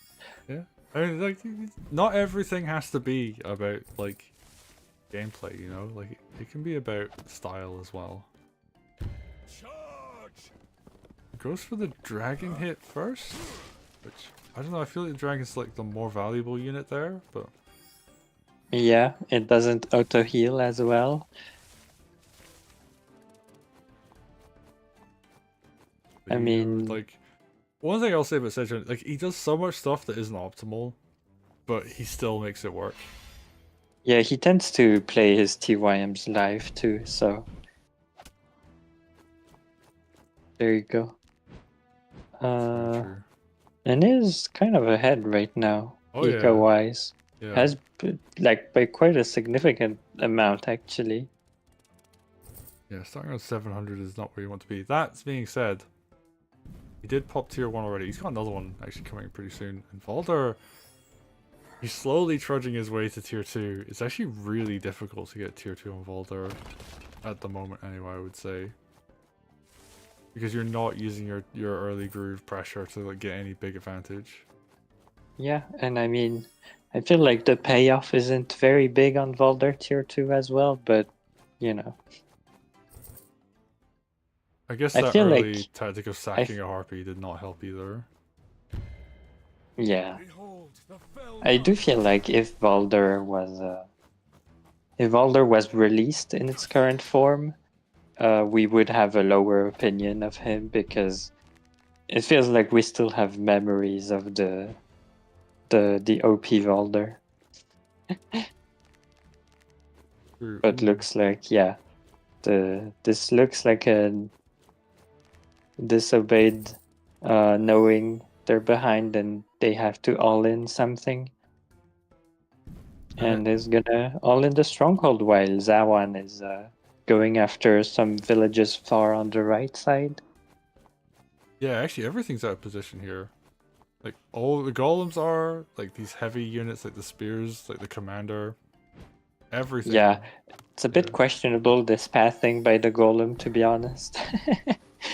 Took the longest possible path to reach where it's going. I don't think there's any benefit to going on the left path here from this barracks. Oh yeah. I think going around the river is faster.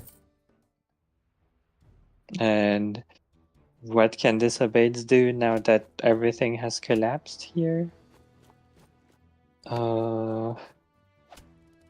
Takes the dragon out, but has to use witch and mage to do so.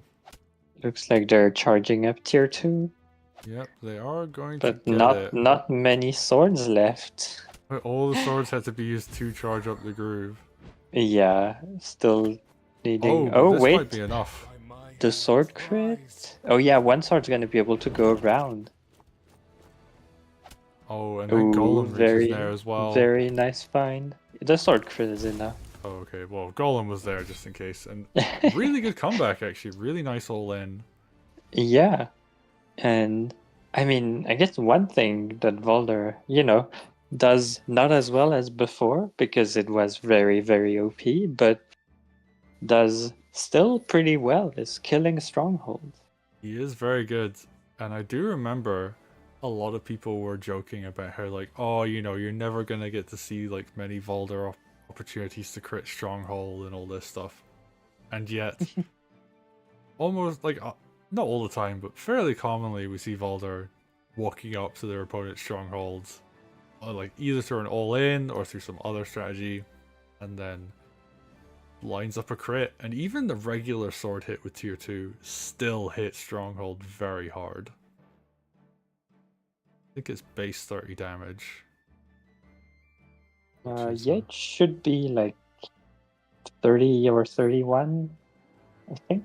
Yeah, because regular swords hit is 40 on a building, so half of that. Because I think 20. it's like 22 on stronghold regular hit. Oh, okay. And then it's like the multiplier is a little bit less than a 1 times 1.5. Okay. It's Well, interesting math going on there, but the point is, still very strong. And yep. yeah, we got to see that right here. So well played. Disobeyed gonna take it. Yeah, and a Valder tier 2 sword crit deals more than a commander hit, so there you go. Oh, okay. Yeah, I mean, it's enough to kill with 1 knight crit, 1 sword crit with Valder tier 2. Damn. Well, I guess we're gonna maybe see some people cheesing each other with Valder, but let's go into the next game. Alright, 2 more to go. Actually, it's funny, I say that and I feel like I'm so exhausted. Maybe it's just like the amount of replays we're doing, because I've definitely done longer streams than this. Because like we're not even Yeah, we're near the not 2 really mark. taking breaks. Yeah, that's true.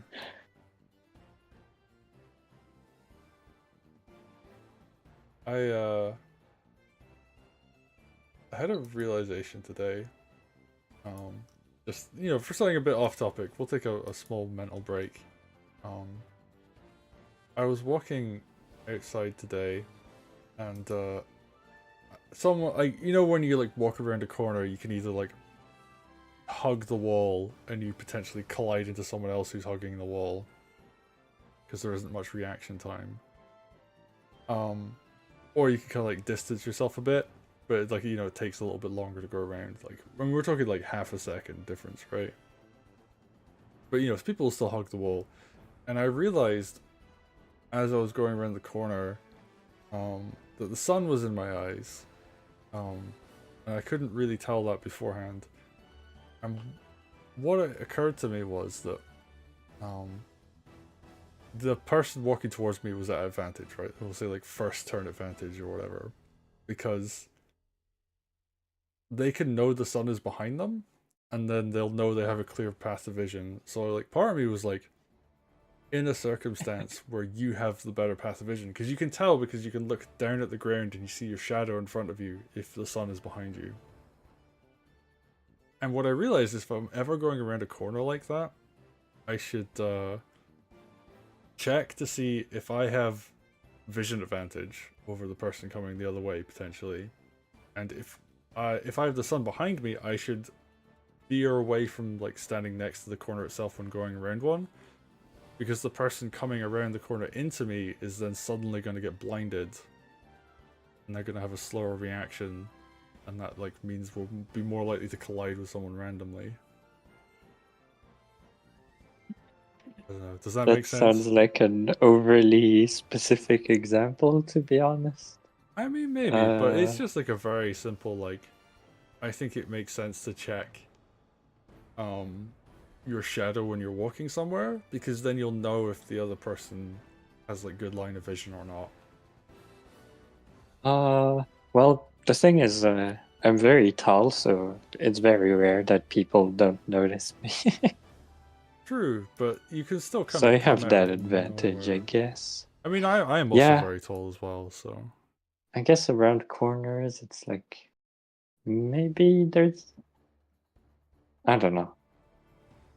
I guess I don't usually hug walls that much. fair. But I don't know. It just seemed like a random tidbit to think of. Oh, but what about when it's raining and you have a very good reason to hug the wall? Because there's less rain on next to the wall, right? When you're next to the wall going one way and someone is going in the opposite direction hugging the wall, how do you handle that? Oh, that's a tough one. I think you would just have to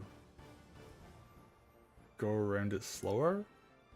Or like maybe just pop out a little bit. one of you two is gonna have to stop hugging the wall for a short period of time. Yeah.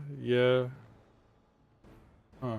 That's a tough one. I mean, I guess just going around it slow, because like the amount of times I've never slammed into someone because of like, we're both hugging a wall when we're going around the corner, but I've come very close, and when you're like a foot taller than most people, like, it feels bad because like, I'm just gonna like crush this person by accident.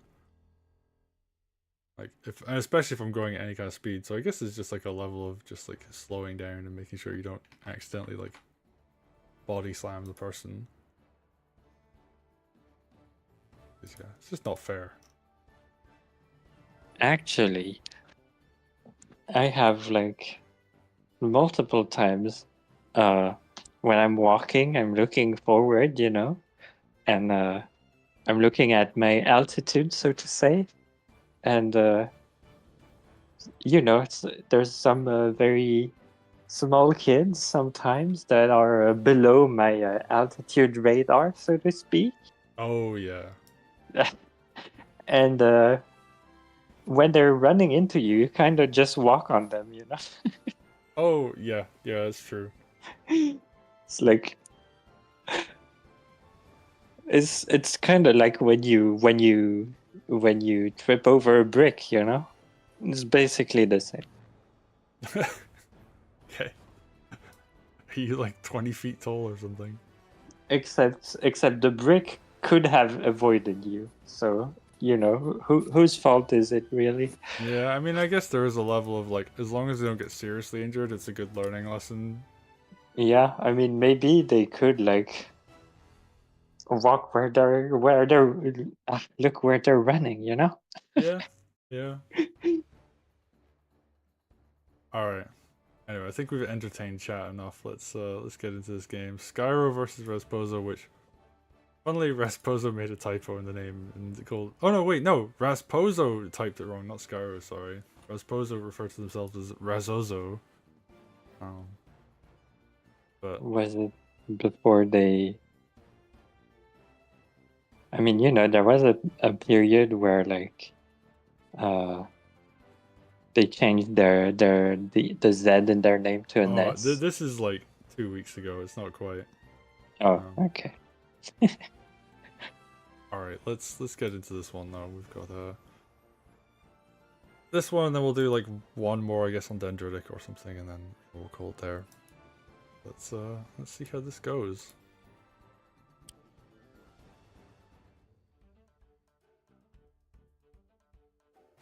Alright, everybody, welcome in. We've got Skyro playing as Tenri up against Razpozo playing as Elodie. They're taking this jungle season. I am very curious what is going to happen here. Oh, I'm wondering if we're gonna see a frog steal. Maybe. I mean, part of me, for a moment, because I'm so used to this having a rifle on the map, would be like, Elodie could have a really cool play where she yoinks a unit for a turn and kills the enemy rifle. I don't know if the timing really like works out quite well enough for it, but I mean, obviously that's not going to happen because frogs are quite a bit tankier than rifles, it has to be said. Well, if you don't heal the frog, then it dies to a bunch of things, I think. A spear would definitely kill a 60% frog because actually a spear just kills a frog with 0 defense, and there's a lot of road on this map, so that could be a thing. Oh yeah. Steal a spear to go snipe the frog. I will say, you know, Elodie probably the weaker of the two commanders in this game. Yeah, I mean, Tenri is definitely a strong commander. And we got to see you playing Tenri during the finals and making good work of her, and I do not think Elodie would have been quite so effective. Looks like Rasposa's making a few opening inaccuracies. So that's gonna hurt, I guess. But nothing too major so far. Scar putting some pressure on the early swords. Gonna do nice work actually, because all of a sudden this capturing that's gonna be taking place, and Ellie actually has to slow down and take this sword out. That's not what you want to have happen. You want to be far more aggressive with Commander. Yep. And oh wow, that frog baited me. I thought it was gonna heal. Okay.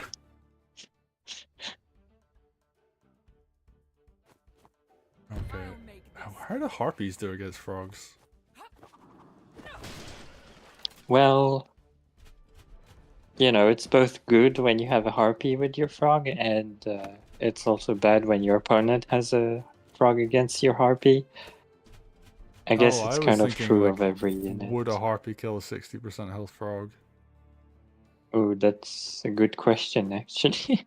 Probably, because harpies tend to do good damage to water units. So I would not be surprised if that happens. Thinking about it, Ellie tier 1 actually coming up really quick.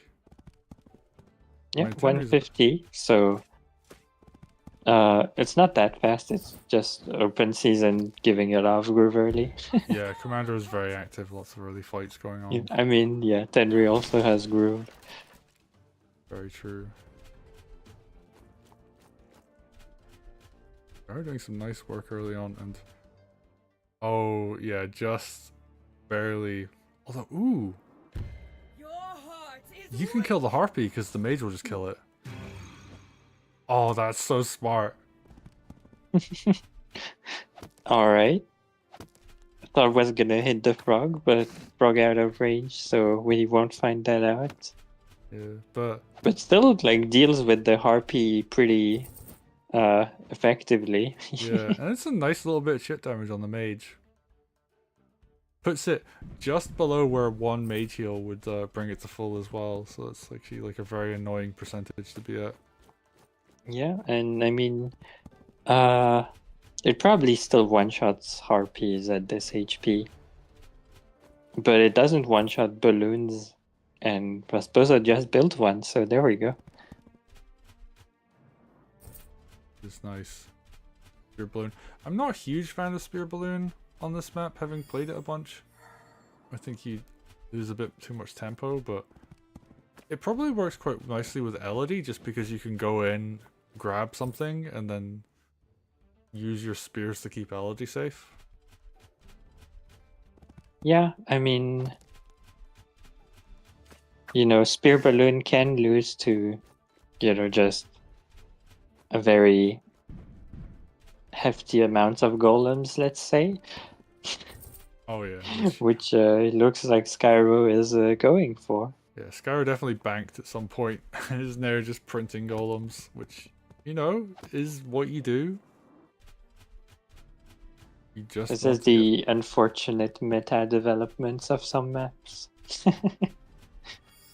We gotta get more trebs.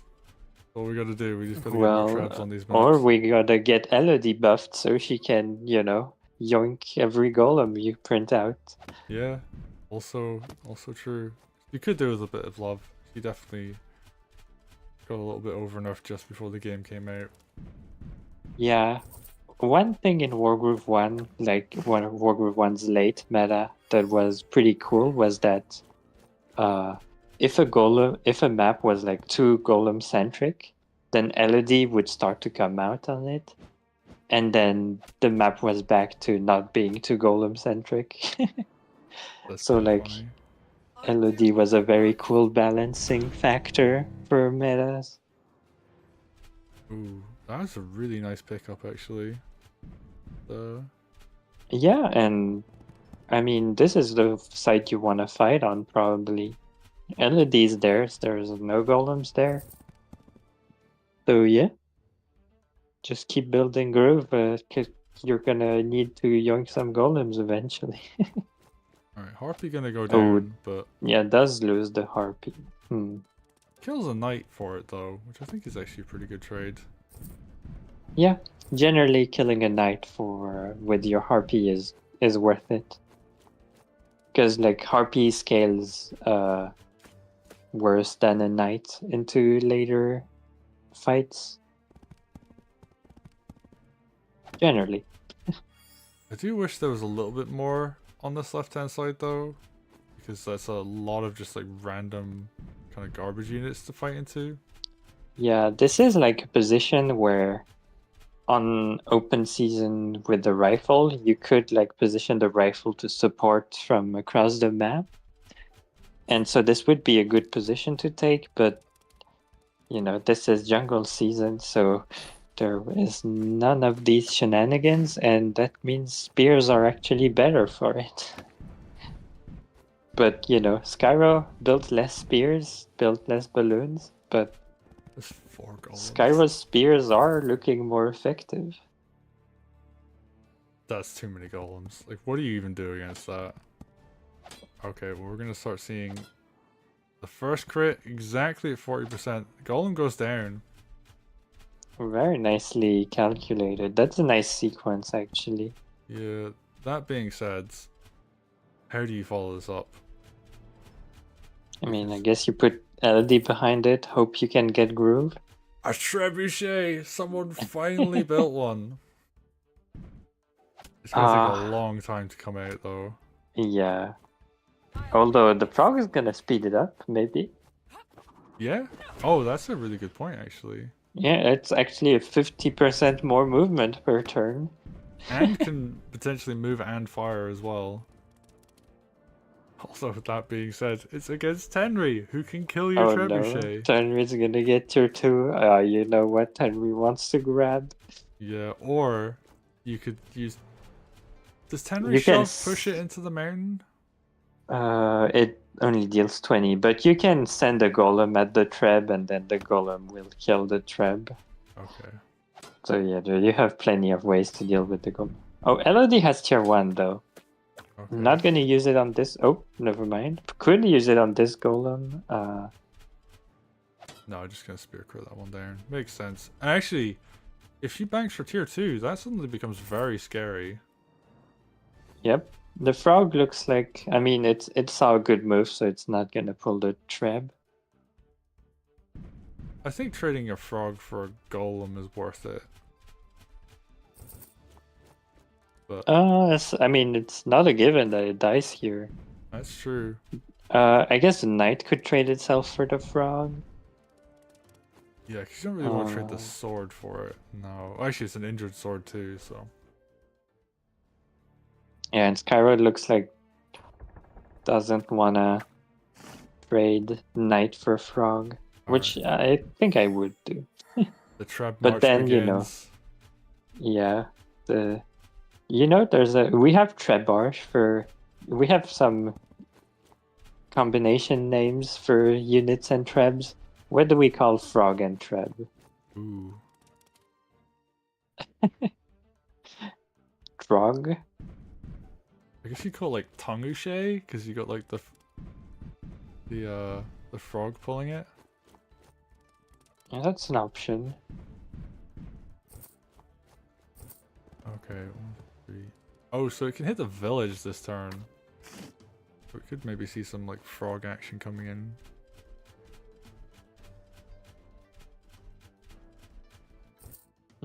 That being said, the golem count's still really high. Henry's at tier 2 at this point, I guess. Yeah. Slowly gonna see stuff happening here, and yet just gonna use that to pick up that village. And does tend to come in. That's a very smart mage heal. Because yeah, you don't want to let the Yes, frog get heal the killed. frog. Yeah. Very nice, actually. You didn't heal the frog all this time, but now you get to mage heal it with golems. Oh, well, say goodbye to that trebuchet. There it goes. Oh, I injured the golem! What are you doing, Skyro? Oh, he... Oh, he dealt damage to his own army with the tier 2. Oh no. That's Damn. so funny. You're not supposed to. It's supposed to be like a plus in your toolkit to be able to friendly fire with Henry tier 2. It's not supposed to be like that. I mean, still kill the treb, you know? Yeah. I wonder if Rasputin is gonna build another one next turn. So, on regular open season, you can only build one. I don't know about jungle season, though. Because that's a fairly, like, niche thing to actually remember to put into a map. Yeah, and Sejhan has already... I mean, not gonna say Sejhan is known to, like, make mistakes when porting maps, but yeah, it's happened already. Yeah, and that's, like... I don't even know if you call that a mistake. Like, it could just be, like, a... I mean, I feel like the trap limitation is actually, like, not needed as well. Just, like... Nobody was building generally, trebuchets. yeah, you usually don't build 2 trebuchets. Like, maybe that was done to like make Emmerich a bit weaker, but I don't think even Emmerich really goes treb on this map. So It looks like Rasposa actually has somewhat turned things around. Still has to deal with a bunch of golems, but looks like the treb was enough to scare Skyro away for a bit, and then Skyro used Grooved on it, and kind of, that treb probably did its job, oh, Baited yeah. 10 regroove and still did damage. That's very good. And I think Rasputin has been doing an excellent job dealing with golems. Like, there's been a huge Yeah. golem count on this map so far. And Elodie now has tier 2. So, Oh, not quite. well, 172. effectively. I think that's like close enough that you can get it if you want. Yeah, there would have So, to be yeah. a very big engagement, but yeah, like you have to The start golems respecting are it. running away from Elodie. Yeah. And this balloon is now very valuable because you can drop Elodie everywhere and the golems are gonna be constantly running. Ooh, I Oh, love that. the golems actually have to respect the frog too, because they could be pulled into Elodie groove. Oh. Yeah, there's a lot that can happen here, and we're seeing... I guess this is just like the natural way that this map kind of turns into if you don't have a rifle. I hadn't kind of realized just how important the rifle is. Yeah, I mean, the rifle is like pretty essential to setting up your attacks on this map. So if you don't have it, it can feel like something's a bit missing in your offensive capabilities. Oh, it looks like Skyro is building a trap themselves. Alright, here's the question though. Does Elodie steal the trap? I don't think that's gonna happen. It might be the only way she can get another one. I don't even think it's that good because you steal the trap and then it can't hit what's next to it. Okay, we're gonna see 2 sword suicides. Ooh, that's not really ideal, but Alright, gonna kill their golem. And Elodie's gonna be right behind, so if you wanna kill that golem in return, you're gonna have to do it without your own golems. I'm surprised we're not seeing any dragons, actually, from Skyro. That Yeah. feels like, you probably want something that can damage golems, I really like the use of the frog pull to line up a night crit as well. I suppose it's getting a ton of value at the frog. I haven't really seen too much from Skyro, it has to be said. Does feel Yeah, like... I guess that frog was mainly to speed up reinforcements. Yeah, and actually in this case, Trebuchet is going to come forward a bit faster.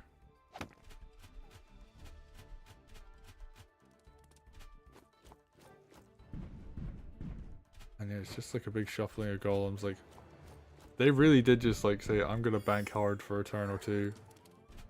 And just print the golems, but now they have to repair.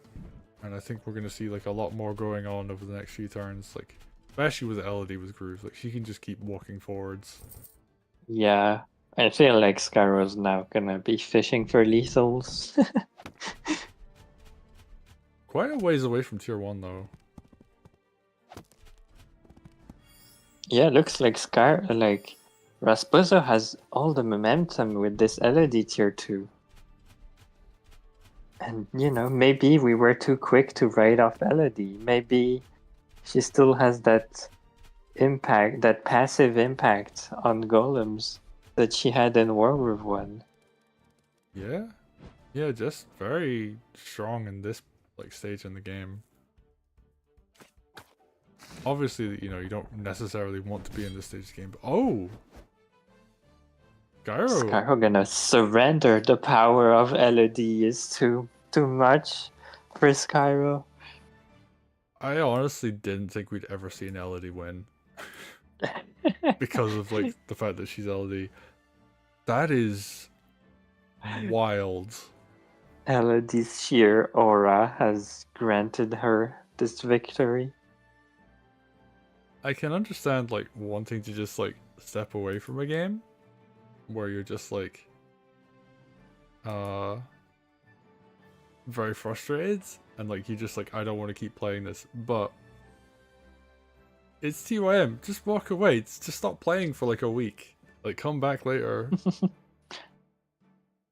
I mean, yeah, maybe this was like, maybe Skyro had a very important tournament set coming up, so the stress was adding up, and they were like, I don't want to deal with this one. Maybe, but just leave it alone. Just don't think about it. Just yeah, the very first convincing Elodie win, I'd say. Yeah, and a really nice game from Rasposa. They played so well, like so many like punishes on golems that were just out of position. So much good use of the frog. Like Skyro, obviously was using the frog as well, but like Rasposa was like setting up like kills on golems, used it effectively with the trebuchet beforehand, was able to like pull knights to safety and line up knight crits as well. Just like really nice plays, and I just wasn't seeing that on the same as with Skyro's use of it. And also, the harpy kill at the start was so smart. Just using the tier 1 to just like get the kill on that harpy in a way that like was almost like Wolfar-esque, where like you golf it onto. Well, although like it's still slower than Wolfar, and you need an enemy mage to do it. True, but your opponent is gonna have a mage. Like that's just like the way it works, right? It's like your opponent will just build on. I mean, it does look really nice. It's just like the moment you compared it to Wolfar, I'm sad again. I will say though, like maybe that opens up an interesting meta where like if your harpy's near Elodie, you just can't have a mage close by, which is very strange to think of. But Yeah, I mean, the thing is, because Elodie is like lower tier, we didn't think of any counterplay to her. But maybe there's a bunch of like, you have to keep your units out of range of each other, which is very unintuitive for Wargroove. yeah. Well played. Resposa takes it, and I mean, winning because your opponent gets frustrated is just as valid as anything else. So, yeah, nicely done. All right, we do one more Dendritic and then we call it. I'm tired and hungry. And, All right. that is the last replay I need to do, and then Yeah, we just got 2 long replays too. yeah. Then ridiculous. Yeah. Oh, we're gonna get like a super long Dendritic game or something. Watch it happen. Watch it. Because but that was a really fun game actually. And I know like people don't necessarily like Treb meta, especially because like they think of like Wargroove 1 Treb meta, but I don't know. Like I actually genuinely think they like make for very interesting games. So I don't know. I tried like Treb in a bunch of games like earlier than like earlier than this game state, I guess. And you generally it doesn't work out because the 3 minimum range is actually a bit painful, and you gotta. Yeah, it's a bit hard to make it work in earlier stages of the game. So. Hello. oh hello. Oh, hello. Welcome in. Hey. You're right for the very last game. I was watching, yeah. Your friend probably isn't coming to hang out with me today because they're just tired. It's fine. Hang out with me. So I have free time. Wow. And they're still your friend after that? Okay, buddy. They hung out with me yesterday, and they have a job. They have like a 9 to 5. Like, give them a break. Give them a break, okay?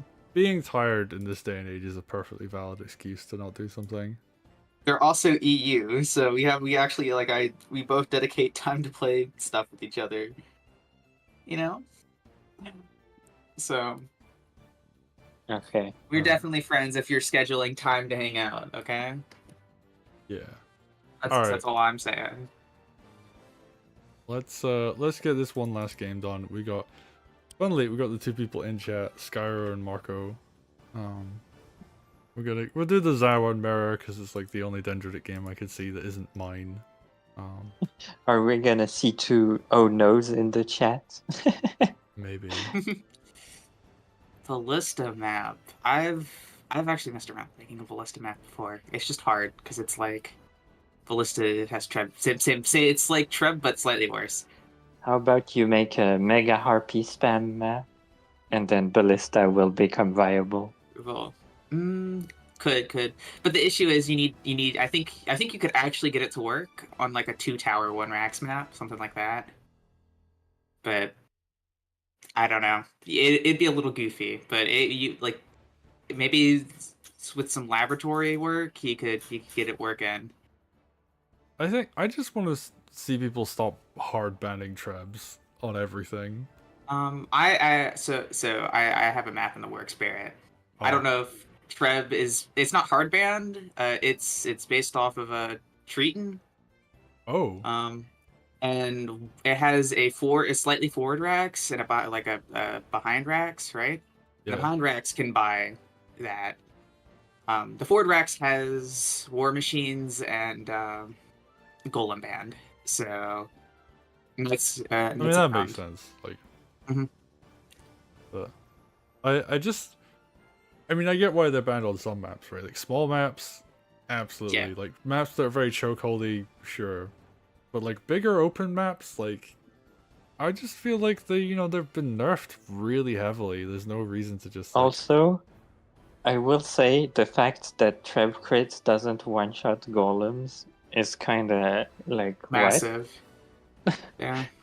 Like, I was trying to make like during my prep with Tenri, there was a period where I was like trying to make Tenri Treb work, and then I realized Treb crit doesn't kill golems, and I was like, oh no, But that's not gonna work. I Treb is a weird one because it's such a large, and like even with the nerfs, it's still a very strong indirect, which is I really mean, hard to fight into. I just feel I think I the just feel like it doesn't fit Wargroove. Wargroove is so aggro that Treb is yeah, just yeah. like okay. I think it's nice with Frog being a thing, but I don't know. It's hard to balance it in a way that isn't kind of like just straight up unfun. Yeah, That's the issue because of how it works as a piece. yeah. I don't know. I just like people look at it like it's a Wargroove 1 treb, and it like nowadays it's not. Like it really Yeah. isn't. And I'm just like, we're just seeing golems over and over and over, and it's just like,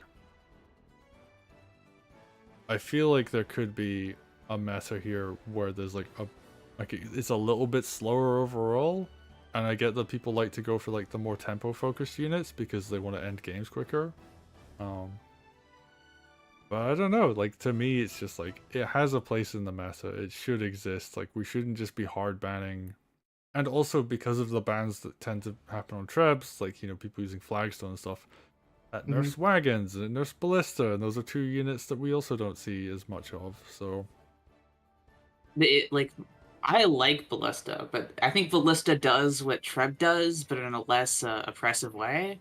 The issue is it's still discount Treb, and also it's really hard to get working, and also it's slow, and like they both have this issue where it's just hard to map for as well. yeah. I Like mean, I feel like you could just like map normally and just like see how it goes, because like I don't know, like I've never really seen a treb break a map this patch. yes, I could. I think the bigger Well, we issue did as of see like Locust and Headland to pull and have. Well, the thing is, True, Trebs but will that break was also, maps with those were Emmerich at first. true, but also two things. Those were before the patch. Like both the TYMs that Emmerich, had those, yeah. like both of those, Emmerich and Trebs got nerfed that patch. I guess, yeah. So like you're looking at it from the case of like you're looking at old data, where like Trebs are still powerful, but like significantly weaker at doing some things that were breaking maps before. And also I do think a lot of that is just like Emmerich was like too strong in that case. Yeah. And It does Yeah, I feel think like Emmerich we're gave we're indirects too much. we're in a situation kind of like we had in Wargroove 1 with Nuru and Trebs, where like one commander just makes Trebs break the game all the time, and so it's like every time Treb is gonna be like borderline good, then we're gonna see Emmerich Treb, and then it's not fun to play against. yeah, that is very But true. it's also fun to pull off. So like, It was funny that we had to like choose to ban Nuru or Trab. I think that was like the Yeah. two things. Like, and we were just like, let's just get rid of the Trab, and then I mean, the Treb had other issues too. It causes a lot of issues, unfortunately, at least in Wargroove 1. From my experience trying to see if I could ever get it to work, and I never did.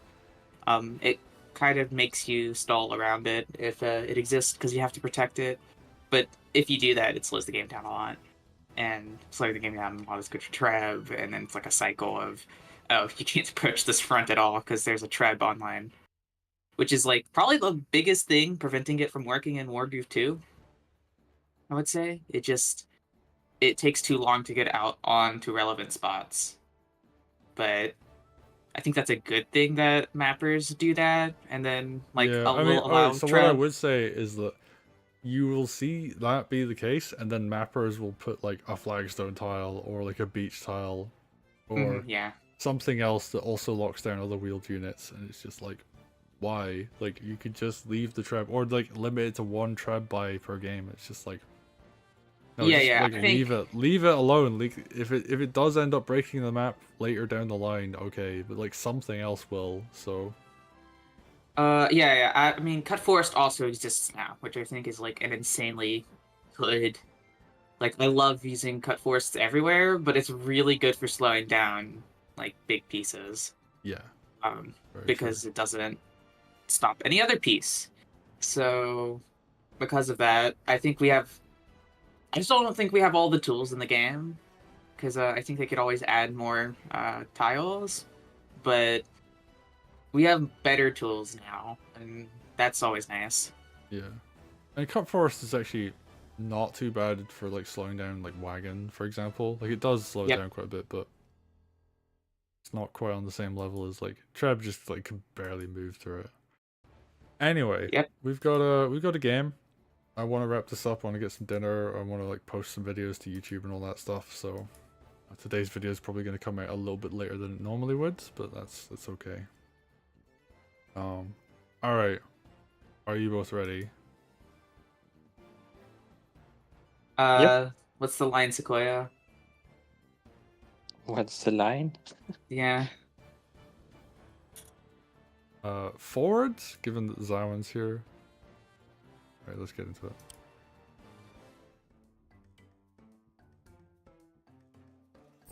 Alright, everybody, last game of the day. We are going to do Zawan versus Zawan. They're taking it to Dendritic. It does say jungle season. It should not. I'll fix that just now. But Skyra versus Marco maps.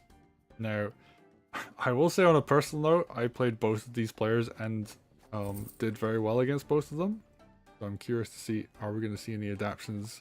Because I know I played before they did. And here we see it. We see the... Oh no, actually no. Marco didn't go for the opening. There is an opening you can do as player 2 on this where you go riverboat instead of sword, and it's very effective. Interesting. I didn't actually encounter it in TYM. Looks like, yeah, both commanders just not healing, and then they're gonna whack each other at low HP, huh? No, it's FTA, guys. FTA. Oh, actually, because that sword's really weak. Like, there's no good heal. Like, you have to flee like really far. Although Yeah, the that's knight is not gonna support. ideal. Yeah. This map is weird when you have a riverbed. Ooh, Now that I think about it. Skyro.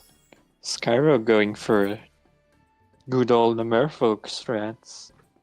Ooh. Well, riverboats are just... I think Skyro has like mentioned that he thought merfolk were better, but eventually it's like, you know, riverboats are probably what you should go for first. Yeah, like Yeah, they're just so cheap, right? Yeah, and they Yeah, also they're knock down cheaper. villages and... Yeah, that's the main thing. They have a better matchup against villages. Though I do think merfolk are like really good at bolstering your numbers on the actual land fight later on in the game. Yeah, actually, even relatively quickly, like, you can get one in the river tile and suddenly you're like critting commander for 20 with one. Is this version of the map a little more choky? It seems like it, because you have the No, rivers. it's the same land terrain. It still has the, I don't remember the rivers there. I might be hallucinating. I think they've always been there, it's just they matter more now, that like more naval units can use them. Yeah. Skyro is kind of bullying on the front, like he's got like now 3 hits from a forest onto the enemy commander. I'm looking now. I'm looking at the bot. It's not the same. Those are new. The river tiles are in fact new. Oh, okay. But that is, yeah, I was going to bring up the fact that it means that they matter a lot, because merfolk can get into the center fight a lot more. So even though you Marco buy a got lot groove.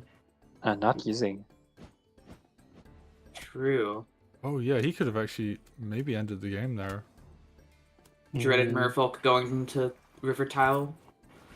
Yeah, get those crits. And Yeah.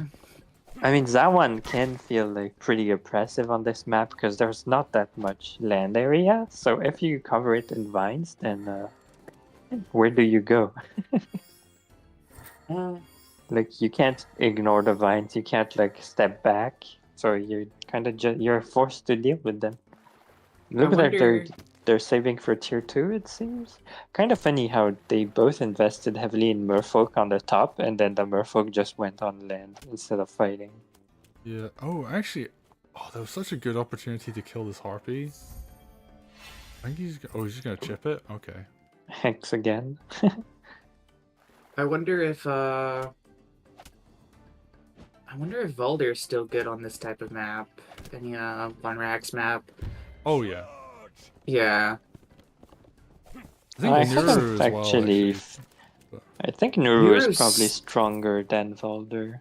Nuru's slow though, isn't she? She like literally can't get a groove off to save her life. And has to pay money for it. I remember Yeah, trying but to play her still. once, and it was miserable.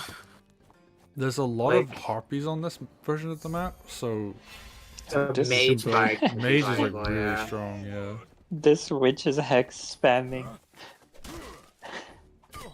And I mean, eventually it adds up, you know? Oh, I wonder if we're gonna see us around here, actually. What are the I mean, I still grooves feel then? bolstering unit count here is probably better than that. Oh, that's a tier 2. Uh-oh. Oh, witch. Yikes. It's trapped. Can the harpy kill it? It can get close. Oh wait, actually, maybe it still loses at this point. Maybe it's dead next turn. This looks like a dead next turn kind of situation. Well, the witch can still hex, so it's not dead next turn. Well, not from the harpy anyway. I think the mage will just... No, actually, the mage can't reach, I don't think. Or like the vine has to move. I mean, the vine's moving about will probably kill the witch, so... Yeah, but how does Yeah, this is How not does the CO looking get like out? that one gets out. I mean, the kill sword. Or actually, no, wait. He might just be dead. Oh, he's gonna go deeper. Not even grooving. Wow, he's stepping Crazy. into Doesn't the, have- the merfolk den. I think he wants tier 2. And that's like the only way he can get it. That's actually a kind of safe tile? Maybe? You say it's safe, but there's 2 merfolk crits. Yeah, oh, but I guess Skyro Oh, Captain I'm couldn't not kill. gonna go for it. Or maybe Still he damage here, or maybe he didn't need these units. Oh, or maybe he's just dead either way. Yeah, he's on beach. I don't think that's a very safe time. Mage? Oh, no! Oh, yeah, that's a punch. That's He's a punch. not gonna die, but... I mean, I think anything this is hit him. dragging it man. out. I think this is... You could have I killed the mean, merfolk, what now? right? You build a witch? Oh, maybe the harpy But could have yeah. killed, actually. You definitely could have killed with the other merfolk. Yeah. Alright, yeah. Skyro just flexing a bit. I mean, maybe miscalced his flex, so ended up not finishing off that one. Imagine if he died now. How embarrassing that would be. It's just like some damage coming in. Oh, he just really wants another Witch X. Okay, Marco. Tier 2. This is not gonna save him. Yep. Oh, no spelling out L on the field? That's sad. Guess Oh, the mage mage shield. shield. Okay. Oh, didn't actually see that. Well, It's not gonna still- matter. still- He's still super very dead, yeah. There's even a hex. Like, There's 2 indirects, yeah. There's no way you're living oh, is he this. gonna finish off with a vine or something? maybe or mage might kill. No, not quite. Maybe he's gonna finish with the hex. He's just like, yeah, I know you saw you doing all this, but oh no, finish with Murfrock. Merfolk crit. Should have built a frog last turn, to be honest. Like, missed Yeah. opportunity. Actually true, though. All right. Well, I guess like Marco just overextended is like the main thing there and got trapped. Yeah, I- Skyro was kind of bullying the land. It has to be said. I feel like if Marco had just tier 1'd when it came up though, like when he was at 6 health over here, like I think he actually could have just trapped. And like he wouldn't have died. And it would have been like really annoying to like fight through all those vines. But alas, he did not go for that option and ended up walking forwards a bit too far. So well played, Sky. We're going to take that game.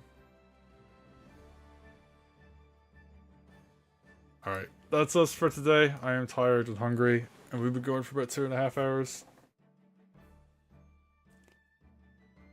Oh, thank you, Sakoya. Thank you, Ollie, for joining. There's not really much to say. Oh, Sajin just came into chat.